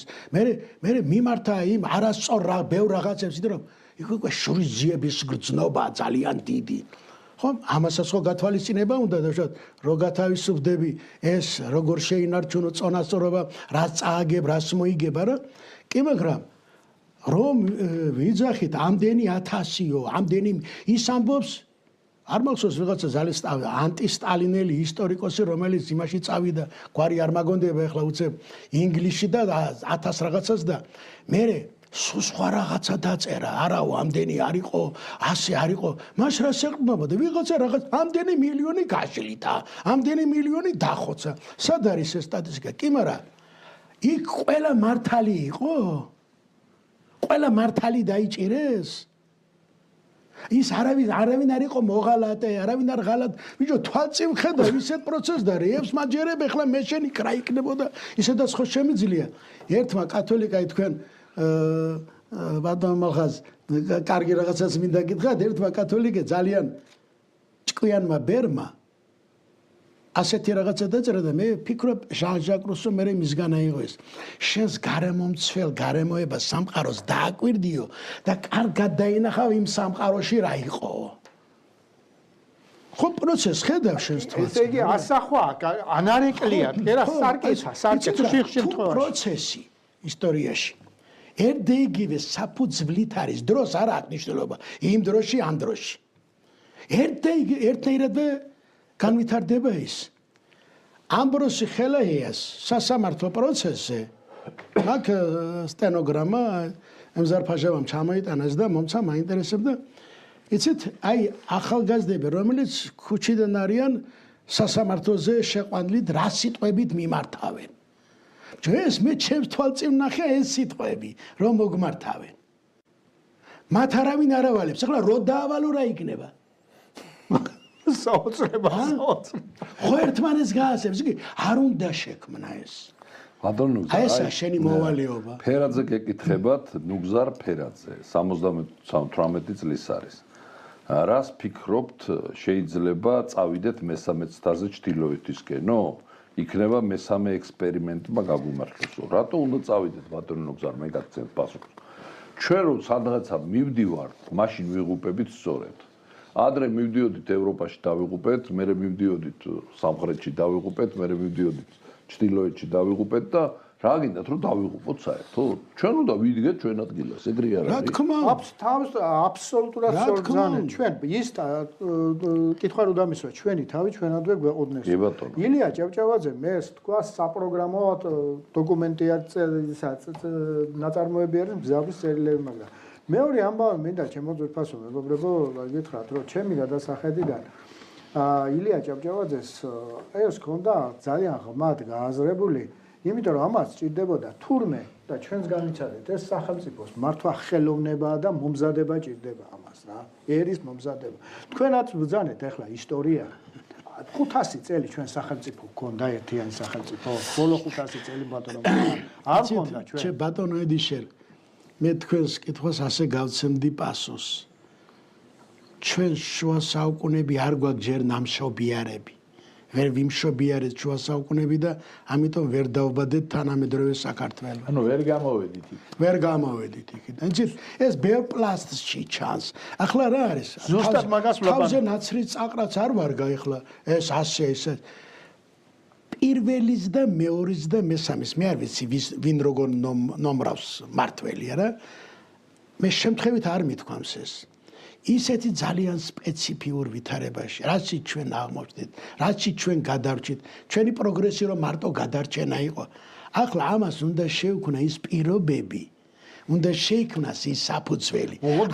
ამას ჭირდება ახლა სიმშვიდე, შიდა თანხმობა, რაღაც დრომდე რაღაცა უნდა მოვითმინოთ, ეს გავაკეთოთ, ეს ხიდი გადავიაროთ და მერე იდეებით შეებრძოლეთ ერთმანეთს, არ შეიძლება კაცო. ზუსტად მაგას ვლაპარაკობდი ბატონო მურმან. ეხლა ედიშერ გვენეტაძეს, ნუგზარ ბარდაველიძეს და მურმან პაპაშვილს უნდა და საქართველოს დამოუკიდებლობა და გაუმარჯოს დამოუკიდებლობას. პირობითად ვლაპარაკობ და ილია ჭავჭავაძეს. აბა დამისახელეთ ერთი ნაწარმოები, სადაც უწერია ილია ჭავჭავაძეს, ასე მოწყვეტით, გაუმარჯოს დამოუკიდებელ საქართველოს. ილია ფიქრობდა საქართველოს ავტონომიაზე, ხო? რა თქმა უნდა. რატომ? იმიტომ რომ ქართველი კაცი მომზადებულიყო სახელმწიფოს ეტაპობრივი განვითარება. ეს უნდა ყოფილიყო ეტაპობრივი განვითარება და როდესაც მივიღეთ 918-ში უცბად ჩამოვარდა ეს და მივიღეთ ფაქტობრივად იმიტომ დავგარგეთ, იმიტომ ისე რომ მოვიდა, იმიტომ დავგარგეთ ის. 91-შიც ფაქტობრივად, 91-ში გამოცხადდა დამოუკიდებლობა, გამოაცხადა ფაქტობრივად ის არჩევნები მოიგო ერთმა კაცმა, ფაქტია, ხო? 90 წლის 28 ოქტომბერი მოიგო ერთმა კაცმა. მერე მოხდა ის, რაც მოხდა და იმის გარდა ის გაგვეკეთებინა, რომ აი ეტაპობრივად განვითარებულიყავით, დავერიეთ ერთმანეთს, ხო? რაც მოხდა და როგორადაც მოხდა. ანალოგიური პროცესი გარკვეულ წილად დღევანდელ დღემდე მიდის, მაგრამ ერთი რამ ხაზგასმით უნდა აღნიშნო, რომ ეხლა როგორი არის ეს სიტყვა დღევანდელ დღეს ძალიან ხელსაყრელი სიტუაცია ჩვენი ქვეყნისათვის. რატომ? იცით? აი მაგალითად ისეთი ძალები წამოვიდნენ ჩვენ წინააღმდეგ და ისეთი რაღაცებია, მარტო ბოლო დღეები რო ავიღოთ და მანამდელი გავიხსენოთ 2023 წლის მარტი. ჩვენ რომ 90-იანი წლები განცდილი არ ქონოდა და ჩვენ არ ვცოდნოდა რა არის ეს შინა დაპირისპირება და გამოცდილება. აი ზუსტად ამას აი თქვენ რომ ბრძანებდით წეგან ორთავენი ისტორიული გამოცდილება რომ არ ქონოდა ჩვენ ახლა რომ იტყვია ჩვენი მიწასთან ვიქნებოდი ბატონო ედიშერ რომაელებს არ შეეშლებოდა და ბერძნებს მაგისტერ ვიტარო უწოდეს ცხოვრების მასწავლებელი. ყველა მეფე იმისთვის წერდნენ რომ მას ეკითხა ეგა და იმის მიხედვით მე ესე იგი ემართა არც იმასთან დაეკარგა. ედუარდ მექსეს ინგლისელები თხოვდნენ რომ შენ აი ჩვენს წინაპართა იმ ტრადიციულ იმას მართლობას ის კი რა სამართალში თხოვდნენ მას აი იმ ტრადიციით წადი. ეს როგორ არის იცით? აი ჩვენთან ჩვენს სინამდვილეში ზოგჯერ კანონზე მეტად ტრადიცია დგას. იმ აფხაზთან ურთიერთობა შენ ბატონ ედიშერ გააქვს გამოცდილება აფხაზებთან ცხოვრებისა და ძალიან კარგად ვიცით.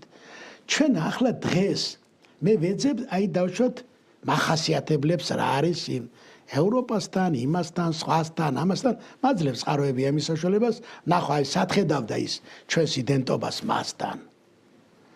ყველა აღფრთოვანებულია ქართველის სილამაზით.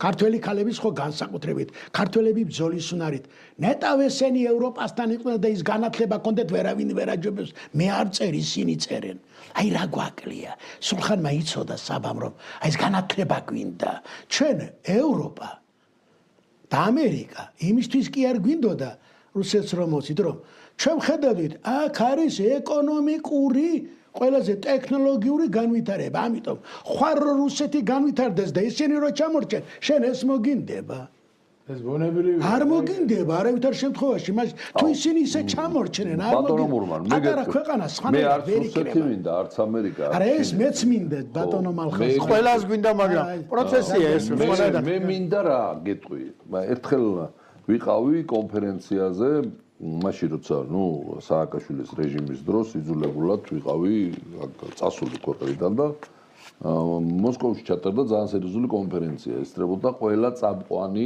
რუსი პოლიტოლოგი ახლა საქართველოს პოლიტოლოგები და რუს პოლიტოლოგები როგორც საადედამიწა ისეთი სხვაობა მასშტაბში და აზროვნებაში იცით ხო ახლა ვინც უსმენთ ხვდებით რა მასშტაბის მოაზროვნეები არის აი ყველა წამყვანი ვინც კი გაგიათ იქ ესწრებოდა საუბრობდნენ რუსეთი უნდა წავიდეს დასავლეთისკენ თუ რუსეთი უნდა წავიდეს აღმოსავლეთისკენ იგივე კითხვას გისვამთ მე თქვენ საქართველოს აი თუ და წავიდეს ხო და მე მაშინ კითხვა უსმინე და კითხვა დაუსვი ივაშოვი იყო სპიკერი ლეონიდ ივაშოვი მე მეთქი მაინტერესებს აი ამ ხელა ქვეყანა ხართ მეთქი წარმოგიდგენიათ საით უნდა წახვიდეთ მეთქი თქვენ მეთქი რა და ეგ პატარა ქვეყნებსაც ეხება სხვათა შორის სად უნდა წახვიდეთ მე ვთქარ ერთი კაცი ყავდათ მეთქი სტალინი რომელმაც თქვენ დაგსვათ და გითხრათ ჩვენ არ სადარ უნდა წავიდეთ ჩვენი გზა უნდა შევქმნათ ხო და ჩვენ წავდა დავით აღმაშენებელი და გიორგი ბრწყინვალე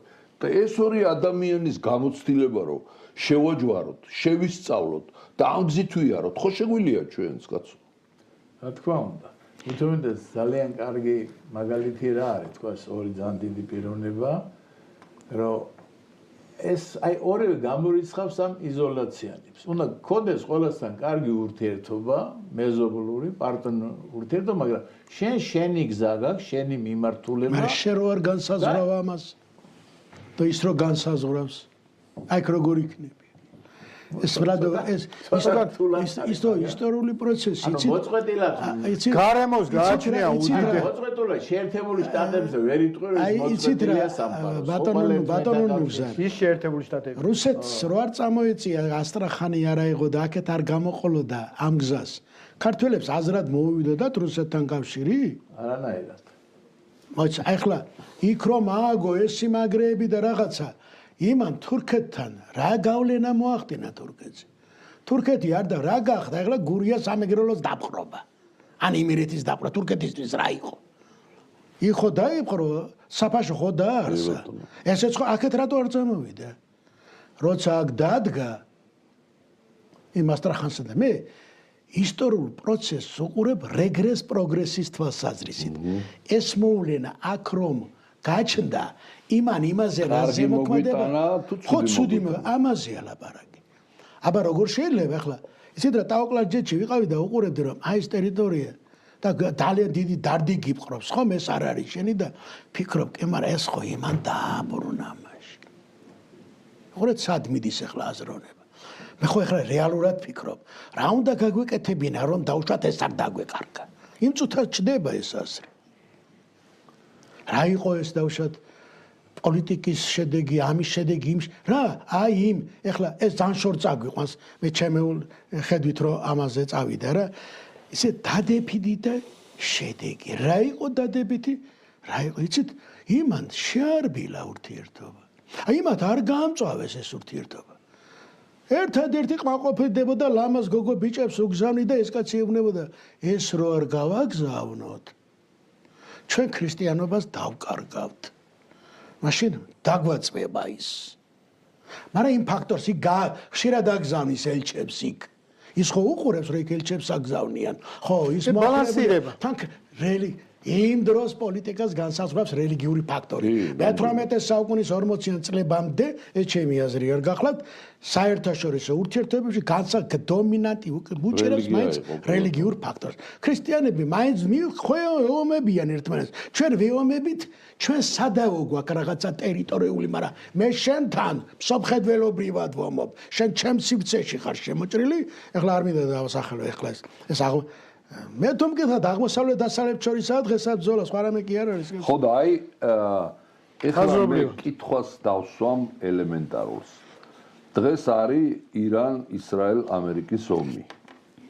საქართველოს როლი რა უნდა იყოს ამ ომთან მიმართებაში? ვის უნდა დაუჭიროს ხარი? ამერიკის შეერთებულ შტატებს, ისრაელს, ირანს თუ ვის? ბატონო ედიშერს. ჩემი აზრით ტარდება ახლა ამ შემთხვევისათვის დღევანდელ დღემდე ის პოლიტიკა, რომელიც არის ერთ-ერთი საუკეთესო. საუკეთესო იქიდან გამომდინარე, რომელსაც აკეთებს ჩვენი ხელისუფლება. რატომ? მე ხელისუფლებას არ ვაკებ ამ შემთხვევისათვის. ხელისუფლებას აკეთებს ის შედეგი, რომელიც დღევანდელ დღემდე არის დადებული. დადებული არის ირგვლივ ომია, ირგვლივ უბედურებაა, ირგვლივ ჩემო ბატონო, ფაქტობრივად რო ვიტყვიან ერთმორწმუნე სახელმწიფოში ჩამოვარდა ბომბები, არ დავასახელებთ ყველა მიცით ეს სახელმწიფო, მაგრამ საქართველოს დღევანდელ დღემდე არის მშვიდობიანი, აი ეს პოლიტიკა, რომელსაც აწარმოებს ჩვენი ხელისუფლება. ეს არის გამართლებადი პოლიტიკები, ეს არის ბალანსირების პოლიტიკა, ეს არის ის პოლიტიკა, როდესაც ჩვენმა ხელისუფლებამ მიუსამძიმრა ჩემო ბატონო ირანს და ისრაელის ელჩმა, როდესაც გააკეთა განცხადება, შეხვდა ჩვენი პრემიერი მას. ეს არის ერთადერთი სწორი პოლიტიკა, რომლის მეშვეობითაც კიდევ ერთხელ მეორე შედეგზე განპირობებული პოლიტიკა, რომელმაც ფიქრობ კიდევ ერთს დავაყოლებ, რომ ჩვენ მოგვიტანა დღევანდელ დღემდე არსებობა და ალბათ ძალიან დიდი იმედი მაქვს იმისა, რომ იარსებებს სანამ კაცობრიობა იქნება ის პატარა ქვეყანა, რომელსაც ქვია საქართველო. აი ეს იქნება ჩემი პასუხი. თქვენი?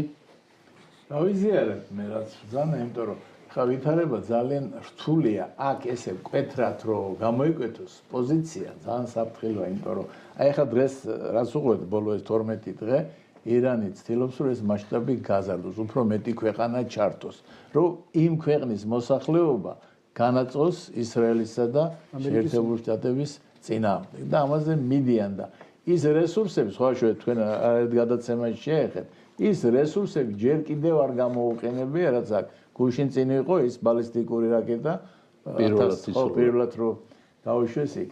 ასეთ ვითარებაში რა თქმა უნდა აი ესე გამოსვა და ცალსახად რომელიღაც პოზიციის აღება მე ვთვლი რომ არ არის სწორი, იმიტომ რომ ცალსახად ერთ რომელიმე მხარეს რო დგები, ეს ნიშნავს რომ დანარჩენი სულ ყველა არის შენ წინააღმდეგ.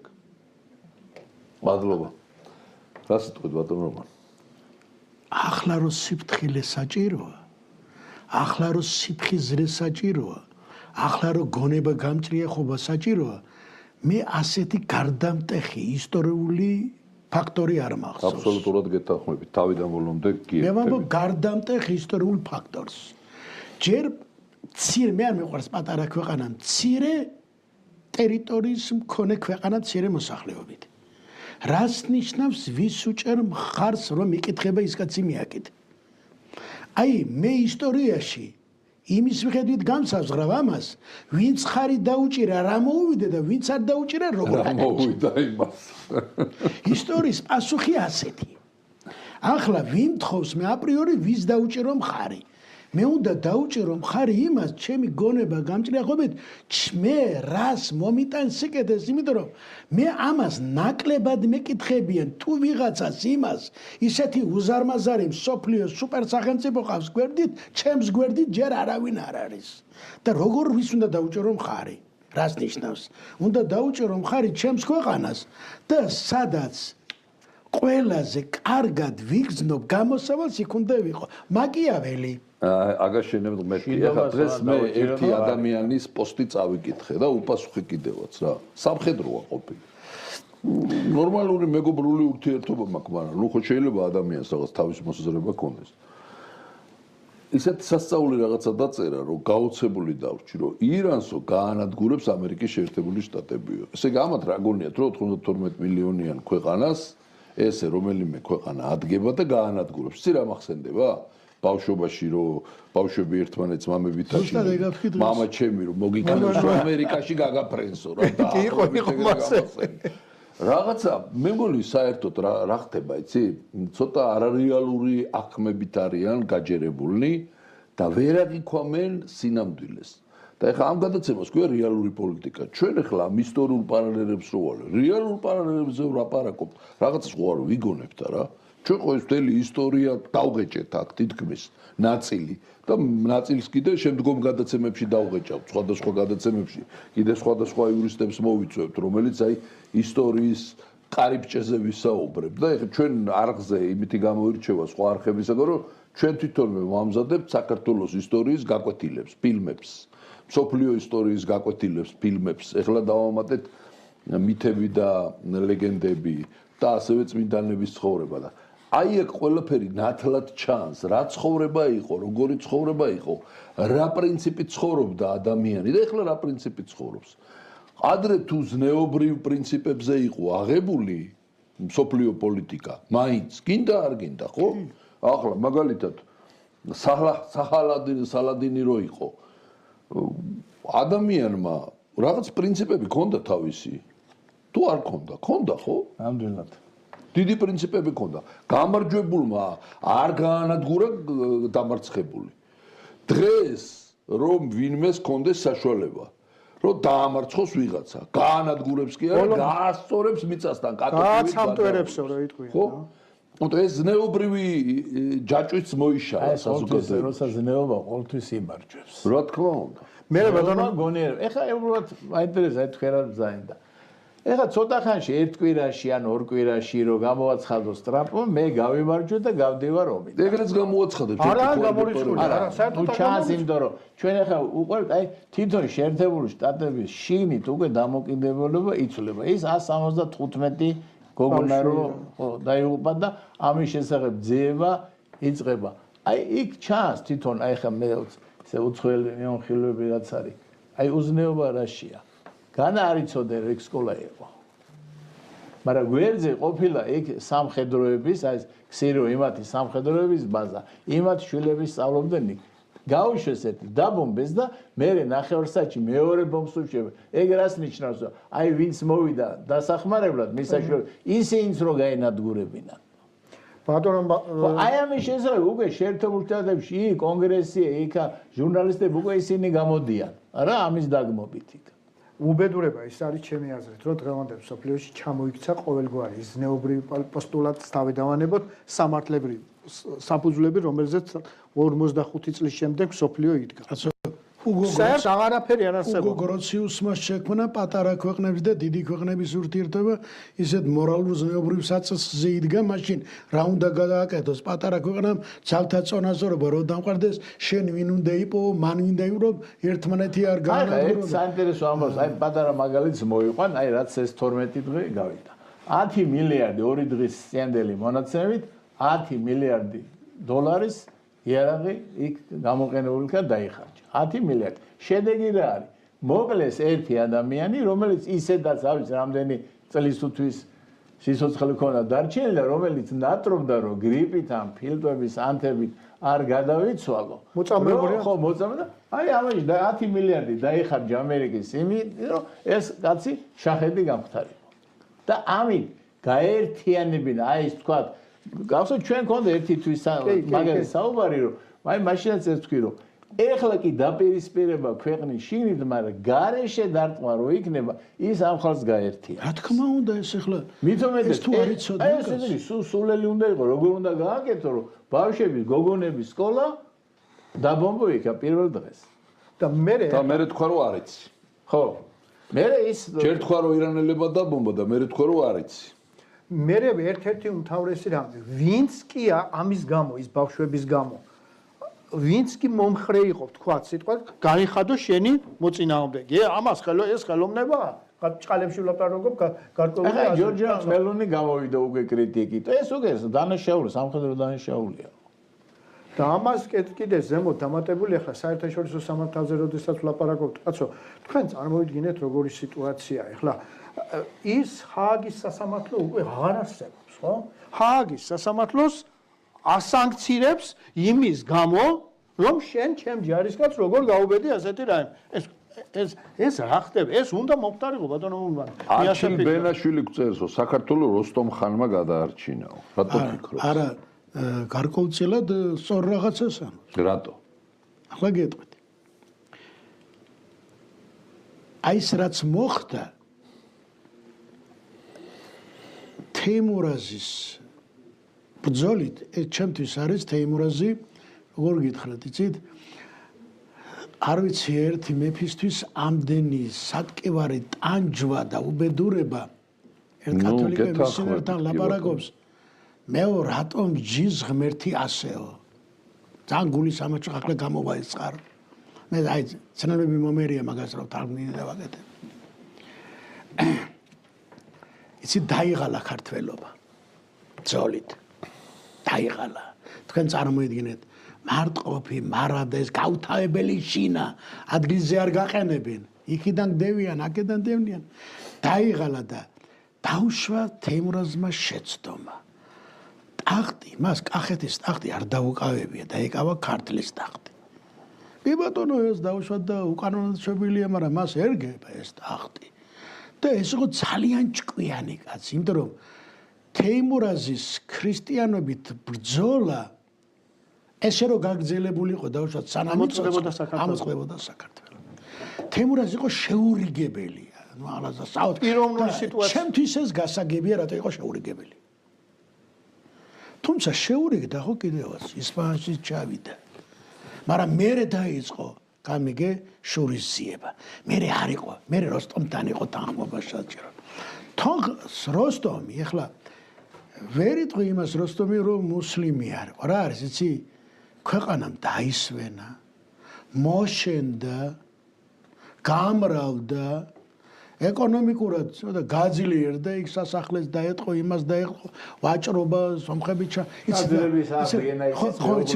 ხო, იცით რა, და თანაც ხო, ახლა უყურე რა შესაქმე, ქრისტიანულ საქმეს ეს დილით, ფანჯარა გააღეთო, სარის რეკვარი იყო ძალიან სიამოვნებსო.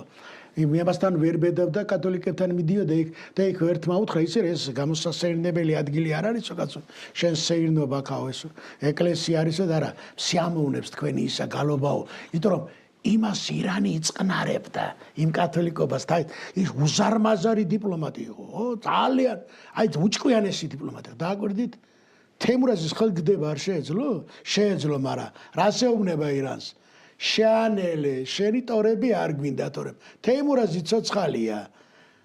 თუ დამამარცხა მოვა და მერე ნახავ. ეს იყო გაცშიდა წონასწორობის დიპლომატის კლასიკური მაგალითი. მე პიროვნებას ვეთანხმებ, მარტო გატეხილის ხიდი იქ მერე ვაჭრობა, განჯასთან კავშირი გამოცოცხლდა, ეს და მოსახლეობა გამრავლდა. ძალიან ძიმე ვითარება იყო. მადლობა არჩილს. უარყოფითი მომენტებიც აქვს. არა, ხმა უნდა. მაგას ეხლა როცა თქვა შევგი, მეთანხმები ხა ძალიან სწორია, მეც ესე ვფიქრობ, მაგრამ აი ეს მეორე უარყოფითი, რომელიც იომენში კი არ გამოჩნდა, შემდეგ ჩანს, როცა დაიწყო აი ამ ხალხის გასაგებია, იქ წერია ქართლის ცხოვრებაში სპარსულის ნეჩეულები სხვათა შორის. ის კათოლიკოსი არიონი აი ქერეხზე ხორცისისა იმ დროს შემოვიდა. მთელ საქართველოში ერთნაირად იყო როგორც დასავლეთ საქართველოში იყო. ხორცს არავინ არ მიითმევდა ქერეხზე. იქ შემოვიდა და ხო ეს ელემენტარულია, მაგრამ ეს უკვე იმისთვის მიუღებელია. მაგრამ დააკვირდით რა არის ქართველებმა რა გააკეთეს. ხო კარგად გამოიყენეს. გარდაიცვალა და ყუმში დაასვენეს. ეს თქვენი იყო და აყავდესა და თეიმურაზია ჩამასვენეს. ესაა ქართველთა გადარჩენის ფენომენი. ესაა ჩვენი გადარჩენის ფენომენი. შააბასის გვერდით დაკრძალეს. ყუმშია. ყუმში მესამე ადგილას მარხია ის რა ქვია ის და ისიც იქ არის კაცო. არა, ვახტანგ მეხუთე შაჰნავაზიც. ის იმის დროსაც მოშენდა ქვეყანა მოძლიერდა ყველაფერი, მაგრამ რომ მოკვდა ხო მიდიოდა ირანში, აქეთ კი არ დააბრუნეს იქიდან ხოშკორიდიდან და წაასვენეს ყუმში დაუგრძალეს მაგას. აი ეხლა უყურე თქვენმა განცხადებებმა არადეკვატურად სხვა რეაქცია გამოიწვია, ხო ბატონო მურმან, მაგ ლოგიკით ესე იგი გამუსულმანდა და ყველაფერი მაგას ვერ გაელაპარაკებია. მაგას მასაც ვერ დაელაპარაკებ, მასთან ლაპარაკი არ შეიძლება. მაგრამ ჩვენ მაინც უპასუხოთ ამ პიროვნებას ის რომ ჩემო კარგოგად თქვენ მე ვიცი ახლა რას გძნობთ, რას ამბობთ. ეს იყო დროებითი შესვენება და აუცილებელი შემდეგი ბრძოლის თუ თქვენ ვერ შეძლებთ, როცა არ შეგიძლიათ კომპრომისზე წასვლა, თქვენ გაქრებით. აი ეს გააკეთა მან. შედარება შეიძლება გააკეთო ასეთი რამ. დავით აღმაშენებელი ტახტზე ავიდა 1099 წელს, ხო?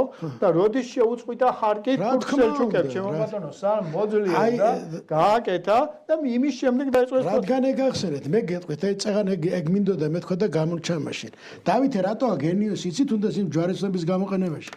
დავითმა უთხრა მუსლიმებს აჩვენა. მე თქვენ არ გევრძვით. დააგვირდით მესიის მახვილი ვარ, ეჰა თქვენა მეომარო ქრისტესანო, მიმართავს როგორც ჯვაროსნები მიმართავს, მაგრამ დაგვიდით რო განდევნა, აქვე უთხრა რომ არა, მე თქვენ რელიგიურად კი არ ტერი განდევნე ქვეყნიდან. ახლა დანარჩენს თქვენ მიხედეთ იქ. კი არ გააგრძელა ბრძოლა და კი არ შევერდა ბჯანოსებს იქ იმას იერუსალიმში ამეყო თავი, როგორც ლაშამ დაიწყო მზადება და უნდა წავიდეო და თავ იმაში რო. აი ესე იმართაც დავიწყეთ, ხობა იმას უბრალოდ. აი ეს არის უკვე პოლიტიკა. ვითარება გათვალა სწორედ. ინდო აი 99-ში გამეფთა. როდიდან იწყებს ბრძოლას ამ თურქების? 1999-ში. და რა მოხდა მაშინ სოფლიო დიდი მოვლენა? პირველი ჯვაროსნული რაშტევრო რო ჩატარდა და ამარცხეს თურქები იქ არა მერე როცა უკვე ამ თურქების ყურადღება გადატანილი იქნა პალესტინისკენ არ გაუხსნა მეორე ფრონტი მანამარა მეორე ფრონტი აი ეს არის ვითარების გამოყენება სოფლიო ვითარება აი პირველი ვახსენებ პირველი რატო აი გენიალური პირობა გათვალა ის თქვა აი ყივჩაღები რო ვახსენებ რა თქმა უნდა ყივჩაღები გონია რომ ჩამოვიდოდა აქ სიხარული ჩამოვიდა იმიტომ რომ იმადი ცხოვრების წესი იყო ველებზე 1000 საკონელი ყავთ საქართველოში რა უნდათ მაგრამ იქ როცა შეავიწროეს გამოიყენა რომ ჩამოიყვანა აგას როცა ნახარო თქვა აი ჯვაროსნები შევიდნენ პალესტინაში აი ეს ისინი თურქები სელჩუკები დაამარცხეს აი მე გახსნა აქედან ფრონტი აბსოლუტურად სწორს ლაპარაკობდა ყველაფერს თავი დაანებე დიდგორი ბრძოლაზე ევროპელებს შეაქმნევინა ლეგენდა შენ არ შეგიქმნი ეგ და ის სიმღერები და ისინი მას შეაქმნით რომ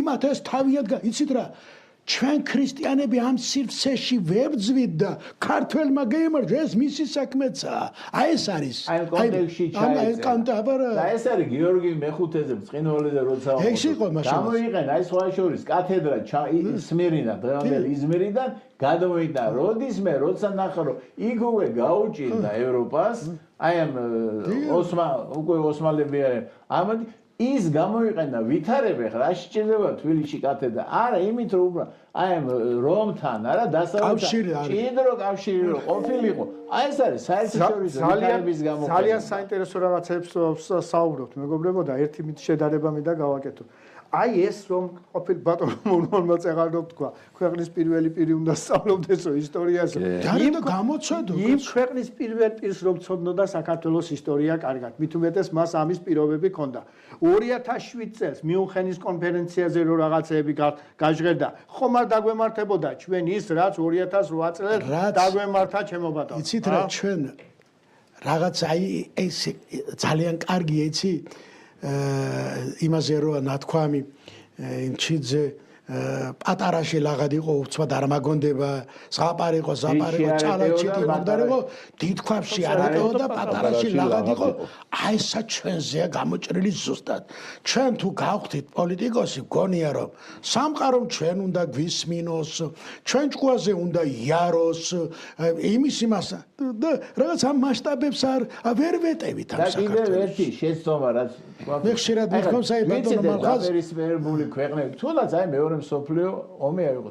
პიროვნულად მე ასეთ ფაქტი არ შევხედე თქვენ თუ იცით არ ვიცი. სტალინი და ჰიტლერი პიროვნულად ერთმანეთს აგინებდნენ და თქვენ ვერ მოიწონთ. აბა პუტინები და ისინი ეს იძერე შეიძლება ქვეყნებს შორის იდეოლოგიაში იყოს დაპირისი, მაგრამ პიროვნული შეურაცხყოფის მიყენება არ არის ეს ისტორიულად არ ჯდება არც ერთ კონტექსტში. კაცო, იმან რო თქვა ჩაიძიროს ინგლისიო, იმან დაუძახა ჩაიძიროს ბერლინი და ჩაძირეს ორივე ხომალდი. რა პრობლემა არის რო ასე იქნება? და ამას ზემო დამატებული კიდე ისტორიაზე უფრო მეტად პოლიტიკას ვინ გასწავლის და როგორ მოიცავს. სალადინი რო ახსენეთ, რიჩარდ ლონგულია ავად გახდა ექიმი გაუგზავნა, რა ვიცი. გაუგზავნა ძღვენი ყველაფერი. ხო, მისი მოწინააღმდეგე მეფე ბოლდუინს ხო უგზავნიდა ექიმებს. კი, ერთმანეთს ესე დაპირისპირებული არიან, მაგრამ ერთ იმაში ჰოსპიტალში რაინდები და ისინი ერთად პიროვნული ურთიერთობა ეს არის, პიროვნული ურთიერთობა. არ უნდა იყოს დაპირისპირება. აი და კიდე ერთ მაგალითს მოიღო, ეხლა ფრანკო ვახსენეთ, ეხლა მე ვთვლი, ეხლა ნუ შევაღაც დააბრალო, მაგრამ როგორც პატრიოტი, ქვეყნის პატრიოტი. ესპანეთის ყველაზე დიდი პატრიოტი იყო. აი ეს ფაქტი თუნდაც როცა ერთად დაგძალა ეს დაღუპული კომუნისტები და ფალანგისტები. ერთად რო დაგძალა და ერთი აკდამარო დადგა. ეს ხარი აი გაერთიანება პიროვნულად კი ჩვენ ვიყავით დაპირისპირებული, სადაც მოვასწრებით ერთმანეთს ხრიტავდით, ხო? მაგრამ დავთარდა ომი და ჩვენ ერთად უნდა ვიყოთ. აი სიძულვილი არ უნდა იყოს. აი რა მე ეს ყველაზე ცუდი ეს არის, რომ დღეს უკვე პიროვნული იმაზე დამცირებაზე შეურაცხყოფაზე იმაზე გადაიჭრა. შევა იდეოლოგიური კონდეს გასხვებული ხედვა, მაგრამ პიროვნების პატივისცემა ურთიერთობა ეს უნდა იყოს, ეს თუნდაც იმიტომ რომ თქვა კავკასიელები ვარ, ქართველები ვარ და აი აღმოსავლურ კულტურაში ეს ეჯდება რა, აი ეს აი ვიღაცა წერს ჰუმანიტელიტეს შუთქულ, არ ვიცი, მერე შლის, ჯერ წერს, მერე შლის. ანუ რა დაწერა რომ ხო უნდა დაფიქრდეთო რომ საუკუნე არ გადისო რომ ჩვენი რაოდენობა ერისო არ შემცირდეს. ესე იგი რაღაც არასწორად ვაკეთებდო. არასწორის გაკეთებაში. ეხლა სწორედ რო ვაკეთებდეთ, ეხლა მართლა იქნები ნიკოფსიიდან დარუბატამდე და ოფსეტიდან არაგაწამდე, რომელიც ყველა დამალავს გუშინზე გამოვიდა ისტორიული შედეგის თვალსაზრისით დემოგრაფიულ პრობლემას რო შეეხო. ხო და იმ წუთში თქვა ეს ოპოზიციური მხარე ეხლა ამის კრიტიკა და ლანძღვა დაიწყეს. ეს ხო დამახინჯებულად რომ ბატონო მალხაზ, მე მქონია ხშირად იცით თქვენ დებატები გვაქონია ჩვენა. კი რა თქმა უნდა. რუსვამ კითხვას. კარგი ბატონო, ყველაფერში ცუდია, ყველაფერი ცუდად გეთ. ერთი დამისახელე, ერთი, რომელიც გაკეთდა ქვეყანაში კარგი. არაო. არაფერი არ გაკეთებულა ქვეყანაში. ახლა ეს რაშია საკითხი? ხო და ეგ არის სიძულვილი და ერთ რაღაცას თხოვთ. აი ადამიანს რომელსაც გრამიტვინი არა აქვს თავში, იმასთან დებატებზე რატო ჭდებით ბატონო? მე არ დამჯდარ ვარ, კარგი ხანია. არ დაждდეთ. კარგი ხანია 6-7 წელი. ვინც ჯდება? 7 წელი არ დაждდება, იმასაც ხოვრო არ დაждდება. 7 წელი. 7 წელი. არავითარ შემთხვევაში 7 წელი არ დამჯდარ. 7. ეგეთ ადამიანთან დაждდე, რომელიც თეთრზე გიმტკიცებს, რომ შავია და შავზე გიმტკიცებს, რომ თეთრია. ესეთ ადამიანთან არ უნდა იკონტაქტო. იმიტომ რომ ესეთი ადამიანი მოწოდებული იმისთვის კი არ არის რომ გეკამათოს. მოწოდებულია იმისთვის რომ ნერვები მოგიშალოს. და ნერვები რატო უნდა მოაშლევინო ვერ გავა. ბატონო მალხაზ, ისეთი სიტუაცია იყო ძალიან კარგად ნერვების მოშლა თვითმიზანი. დამეთანხმება აგერ ბატონი ნუგზარი დამეთანხმება პირდაპირ შეურაცხყოფაზე. მე რომ გამოვიდეს თავის მომხრეებში იტრება ხო ნახე რა მაგარი ტიპი ვარ. როგორი შეურაცხყოფა მივაკეთე. კაცო აგერ იყოთ ყველა თქვენ ჩვენთანგანი ხედავდით 2023 წელს რა ამბავი იყო ისა რა ქვია რუსულ კანონზე ხო? რომ იყო შემოგდებული თემა. ველაპარაკები ისე არიან დაპროგრამებული, ველაპარაკები. მოდი განვიხილოთ ეს არა. კანონის განხილვა არა, ბატონო. ეს არის რუსული. თავად ის პოლიტიკოსები, რომლებიც ტელევიზიით გამოდიოდა, ხელისუფლება ელაპარაკებოდა შინაარსში შევიდეთო. ხო ლაპარაკა არ გვინდა. ეს არის რუსული. ეს არის ზუსტად იგივე პოლიტიკის განხორციელება, რასაც წლების განმავლობაში იქედან აღმოსავლეთიდან თუ სამხრეთ-დასავლეთიდან ახორციელებდნენ და რომლის მეშვეობითაც ხდებოდა აქ დღეს მეხუთე კოლონა ქვია და მაშინ რა ქვია უბრალოდ სამთავრობოები ქვია და მაშინ რა ქვია და ვერ გეტყვით.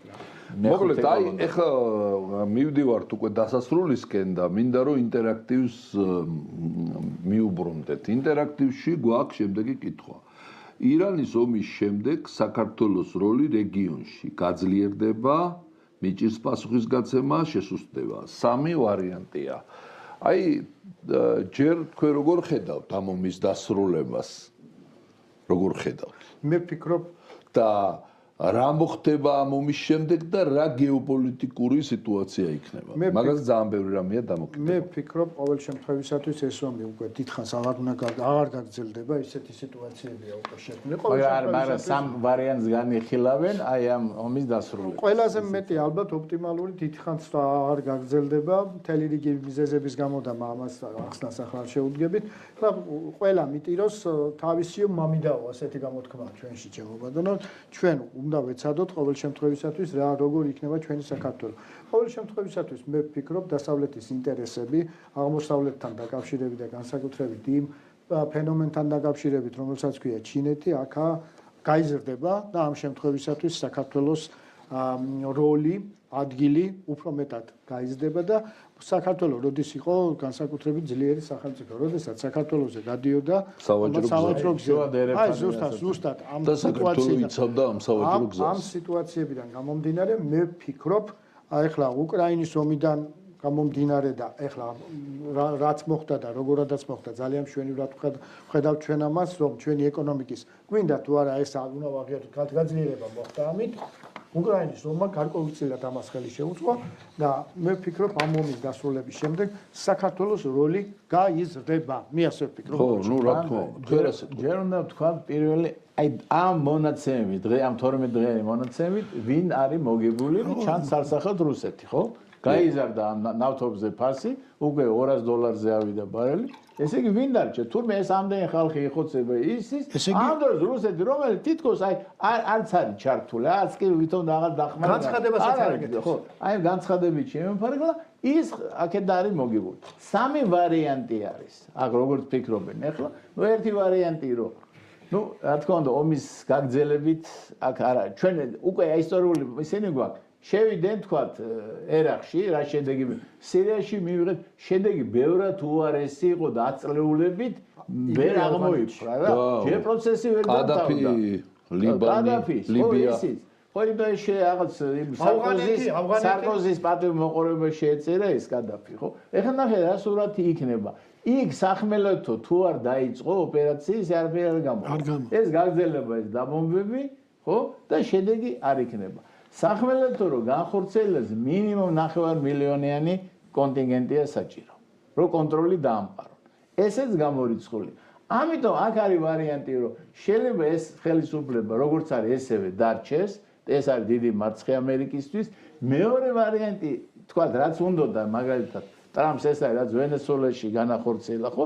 მადურო თქვა ამოაცალეს იქიდან საჯარო დაფიდა ის ვიცე-პრეზიდენტი ის ქალბატონი დარჩა და ძალიან იგივე უნდოდა პეზეშკიანთან მიმართ ხო და მაგრამ ხო რა თქმა უნდა ის მაინც აი ყველაზე საღად მოაზროვნე არის ამ ირანის ხელისუფლებაში მაგრამ მიიღო ეხლა ჩანს რომ უფრო უარესი რადიკალები მოდიან ვიდრე იყვნენ აი ამ იმში მეორე ვარიანტი ის არის რომ შეიძლება კიდევ უფრო უარესი აი რადიკალებს რას ეძახით მე მაგათ რადიკალებს არ ვეძახი მე მაგათ ვეძახი პატრიოტებს ისლამურ გუშაკთა კორპუსი არის ფანატიკურად განწყობილი ადამიანების ჯგუფი რომელიც იცავს სამშობლოს და იცავს საკუთარ რელიგიას. რატო არიან ეგენი რადიკალები ვერ გავიგე.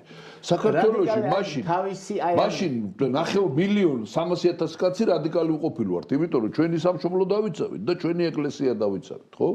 და ეგენი რატო არიან რადიკალები? აი ყოველთვის ცუდად ხდება, მაგრამ ალბათ ხო სხვა ტერმინი შეგვიძლია გამოიყენოთ. ანუ უფრო შეურიგებლები არიან ამ სხვადასხვა გამოვლენის. მიმართ ეგეც უნდა იყოს. ანუ ამ შეურიგებლობაში, ანუ ეგ მაგაში გულისხმობ რადიკალური მიდგომა, უფრო კაცრი შეიძლება, უფრო ბევრად ობიექტური მიდგომა. თქვა შიდა პროტესტები რაც იყო და თუმცა იქაც ვხედავთ რომ იქაც იყო ძალადობრივი ფაქტები.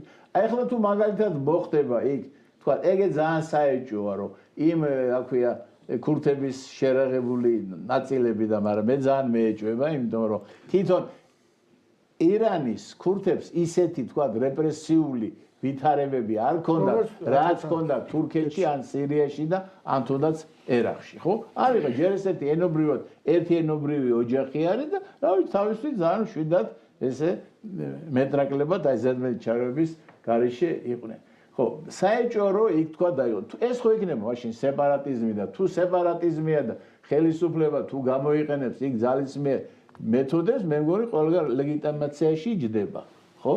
კი ბატონო. ესეთია. ბატონო არავის მიმხრობის პოლიტიკა არავისთან რაღაც იმას ეგონოს რომ ისე მაკიაველს მოიშველი იმას ეგონოს რომ მისხარესახარ ამას ეგონოს რომ მიფსხარესახარ გამოვა ასე არ გამოვა ხო ესე იგი რა უნდა შეინარჩუნო მართლა გულწრფელად ვამბობ სიმშვიდე მოვლენებს დააკვირდი უნდა დააკვირდე თუ დაინახავ რომ შენი უფლებები ამით გაიზრდება იმას უნდა მიემხრო თუ დაინახავ რომ შენი უფლებები იკვეცება და ცუდ დღეში ვარდები მას არ უნდა მიემხრო ისტორიულად აი ესე ყოფილა მე ასე გესახება მე ეს იმიტომ რომ ახლა რას გულისხმობს ის ადამიანი დავუშვათ მივემხარი აი და დაუჭერე მხარი ახლა ამერიკა რა ვქნა ახლა გავისროლო რამე აქიდან არა მაგას თავით ის კაცი მაგას არ გულისხმობს ჩვენ რომ ქართველი მუსლიმები რო ვყავს ნუ ყველა ქვეყანაში ხდება თავის ინტერესი დაიცვას. ფაქტი. შენი ინტერესი ყველას ბოდიში და ფეხებზე გიდია. თუ შენ დაუთმობ და გაატარებ. აინაღულება კაცო. ხო იმას რა ენაღულება. ყველა ადარდებს სახადის გადამხდელები, ხო? აი მათი განსხვავება როგორი, იმიტომ რომ აი მიდგომა ესე დაგვიხმარო, ვერავის ვერ დაეხმარა, იმიტომ რომ ის თავი ჯიბიდან ხო არ იღებს ფულს. ის რაც არის გადასახადები იქიდან ამოიღოს და მე უნდა ჩააბარო ანგარიში გადასახადის გადამხდელს. მე აი ამ გარდამტეხი ისტორიული ფაქტორებიდან ისტორიულად ასე ვხედავ. სამხედრო პოლიტიკურ ექსპანსიას ანუ კოლონიალიზმის სამხედრო ეკონომიკურ ფორმას ენაცვლება ეკონომიკური კოლონიალიზმი. აი აქ ფიქრობ ჩემს ქვეყანას რა მოილის ამაზე. თან აქ რა არის? თუ ეს ასე მართლა წავიდა აი მაშინია გაკრობის. ეკონომიკური კოლონიალიზმი. ეკონომიკური ეს 5 წუთი დაგვრჩა რომ იცოდე. საქართველოს და სომხა აი ბოლო უახლეს პერიოდი რო იყო აზერბაიჯანთან განსხვავებით ირანთან ცუდი ურთიერთობა არ ქონია. არც შევაძარ მეგობრული იყო, მაგრამ აი ესე რაღაცა თქვა დაპირისპირო ყოფილიყო, არ საქართველოს სომხეთს არა. აზერბაიჯანს აქვს. აი თუნდაც ის რო თქვა ის ისრაელთან დახმარება ის ყველაფერი მე იყო ინფორმაცია რომ იქ ძველი მიტოვებული ბაზებია საზღვართან, ირანის საზღვართან ის უნდა დაუთმოს, აი ამან გამოიწვია თქვა. ერთგვარი რაც დაპირისპირება არის. აი კვლევის შედეგები მინდა გაგაცნოთ YouTube-ზე ძალიან ნაკლებად აქტიურა ხალხმა 132 ადამიანმა მიიღო კენჭისყრაში მონაწილეობა ირანის ომის შემდეგ საქართველოს როლი რეგიონში გაძლიერდება 78% ამბობს მიჭირს პასუხისგაცემა 14 და შესუსტება 8% ამბობს ესე იგი აკაცუკებიც გვიყურებენ დასკვნა იკეთება და სატელევიზიო ეთერში 1204 ზარია შემოსული. ტელევიზიას ნელ-ნელა უფრო ეზრდება მაყურებელი და პირველ კითხვაზე 94%-მა თქვა რომ გაძლიერდება, 2%-მა თქვა რომ მიჭირს პასუხისგაცემა და შესუსტება თქვა 4%-მა. არა, გამოტევოდ გაძლიერდება. ხო, ნუ და კარგია რომ ყველას ერთნაირი დასკვნები გრჩება. იმით რა ქვია ბალანსით არა როგორიდაც მივდივარ რა თქმა უნდა ხო და აი ეგ უნდა დავიცვათ ეგ ბალანსი ამიტომ მე სახელმწიფოს მოუწოდებ რომ ნებისმიერი დესტრუქციული ქმედება ქვეყანაში იქნეს ძალიან მკაცრად აღკვეთილი ყველა მიმართულებით იმიტომ რომ ეხლა გავდივართ ბეწვის ხიდზე თქმა უნდა ძალიან სერიოზულ ბეწვის ხიდზე გავდივართ რა თქმა უნდა მე გაგაცნობთ ჩემს შემდეგ დიდი რეალური პოლიტიკის შემდეგ ჩვენს დება სინამდვილეში როგორია რეალობა შეულამაზებლად გლობალური და საშინაო პოლიტიკა